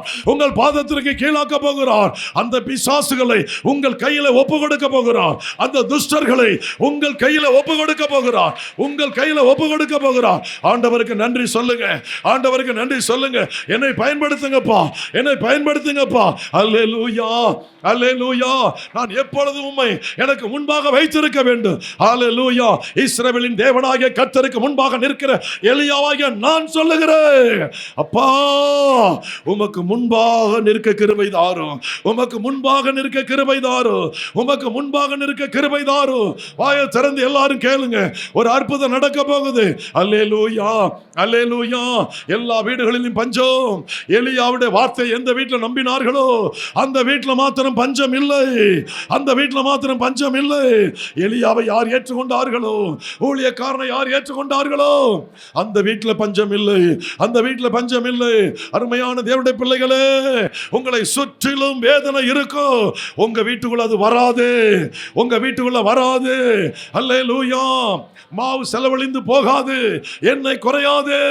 உயிர் மீட்சி உண்டாகும். உங்க வார்த்தையில உயிர் மீட்சி உண்டாகும். உங்க சத்தத்தை தேவன் கேட்டுக்கொண்டிருக்கிறார். உங்க சத்தத்திற்கு பரலோகம் திறந்திருக்கிறது. பரலோகம் திறந்திருக்கிறது. அல்லேலூயா, அல்லேலூயா. செத்து போன பிள்ளை எலியாவின் சத்தத்தை கேட்ட தேவன் அந்த பிள்ளையை உயிரோடு எழுப்பினார். உங்க சத்தத்தை கேட்டு ஆயிரக்கணக்கான மக்களை தேவன் எழுப்ப போகிறார். லட்சக்கணக்கான குடும்பங்களை எழுப்ப போகிறார். என் அன்பு தேவனுடைய பிள்ளைகளே, உங்க சத்தத்தை கேட்டு உங்க பகுதியில் பல நூறு குடும்பங்கள் உயிர் பெற போகிறது, ரட்சிக்கப்பட போகிறது, மீட்கப்பட போகிறது. அல்லேலூயா, அல்லேலூயா. ஒரு எலியாவின் சத்தத்தை கேட்டவர் உங்கள் ஒவ்வொரு சத்தத்துக்கும் பதில் கொடுக்க போகிறார். நன்றி சொல்லுங்க ஆண்டவருக்கு. ஸ்தோத்திரம் சொல்லுங்க. என்னை பயன்படுத்துங்கப்பா, என்னை பயன்படுத்தும், என்னை பயன்படுத்தும். நான் சவால்களை ஜெயிக்கணும். நான் சவால்களை ஜெயிக்கணும். நான் சவால்களை ஜெயிக்கணும். எனக்கு எதிர் இருக்கிற பிரச்சனைகளை நான் ஜெயிக்கணும். நான் தோற்று போக கூடாது. அல்லேலூயா, அல்லேலூயா. நன்றி அப்பா, நன்றி ஆண்டவரே, நன்றி தகப்பனே, நன்றி ஆண்டவரே. ஒரே ஒரு கோலியாத்தை தாவீதை கொண்டு வீழ்த்தினார். ஒரு ராணுவ வீரனால வீழ்த்த முடியவில்லை. ராஜா பயந்து கிடக்கிறான். தளபதிகள் எல்லாரும், எல்லா போர்படை ராணுவ வீரர்கள் எல்லாரும் பயந்து கிடக்கிறார்கள். ஒரே ஒரு அபிஷேகம் பண்ணப்பட்டவனால மாபெரும் வெற்றி கிடைத்தது. உங்களை கொண்டு உங்க பகுதிக்கு வெற்றி கிடைக்க போகிறது. உங்களை கொண்டு உங்க ஜெபத்தை கொண்டு பெரிய வெற்றி கிடைக்க போகிறது. பெரிய வெற்றி கிடைக்க போகிறது. பெரிய வெற்றி கிடைக்க போகிறது. பெரிய வெற்றி கிடைக்க போகிறது.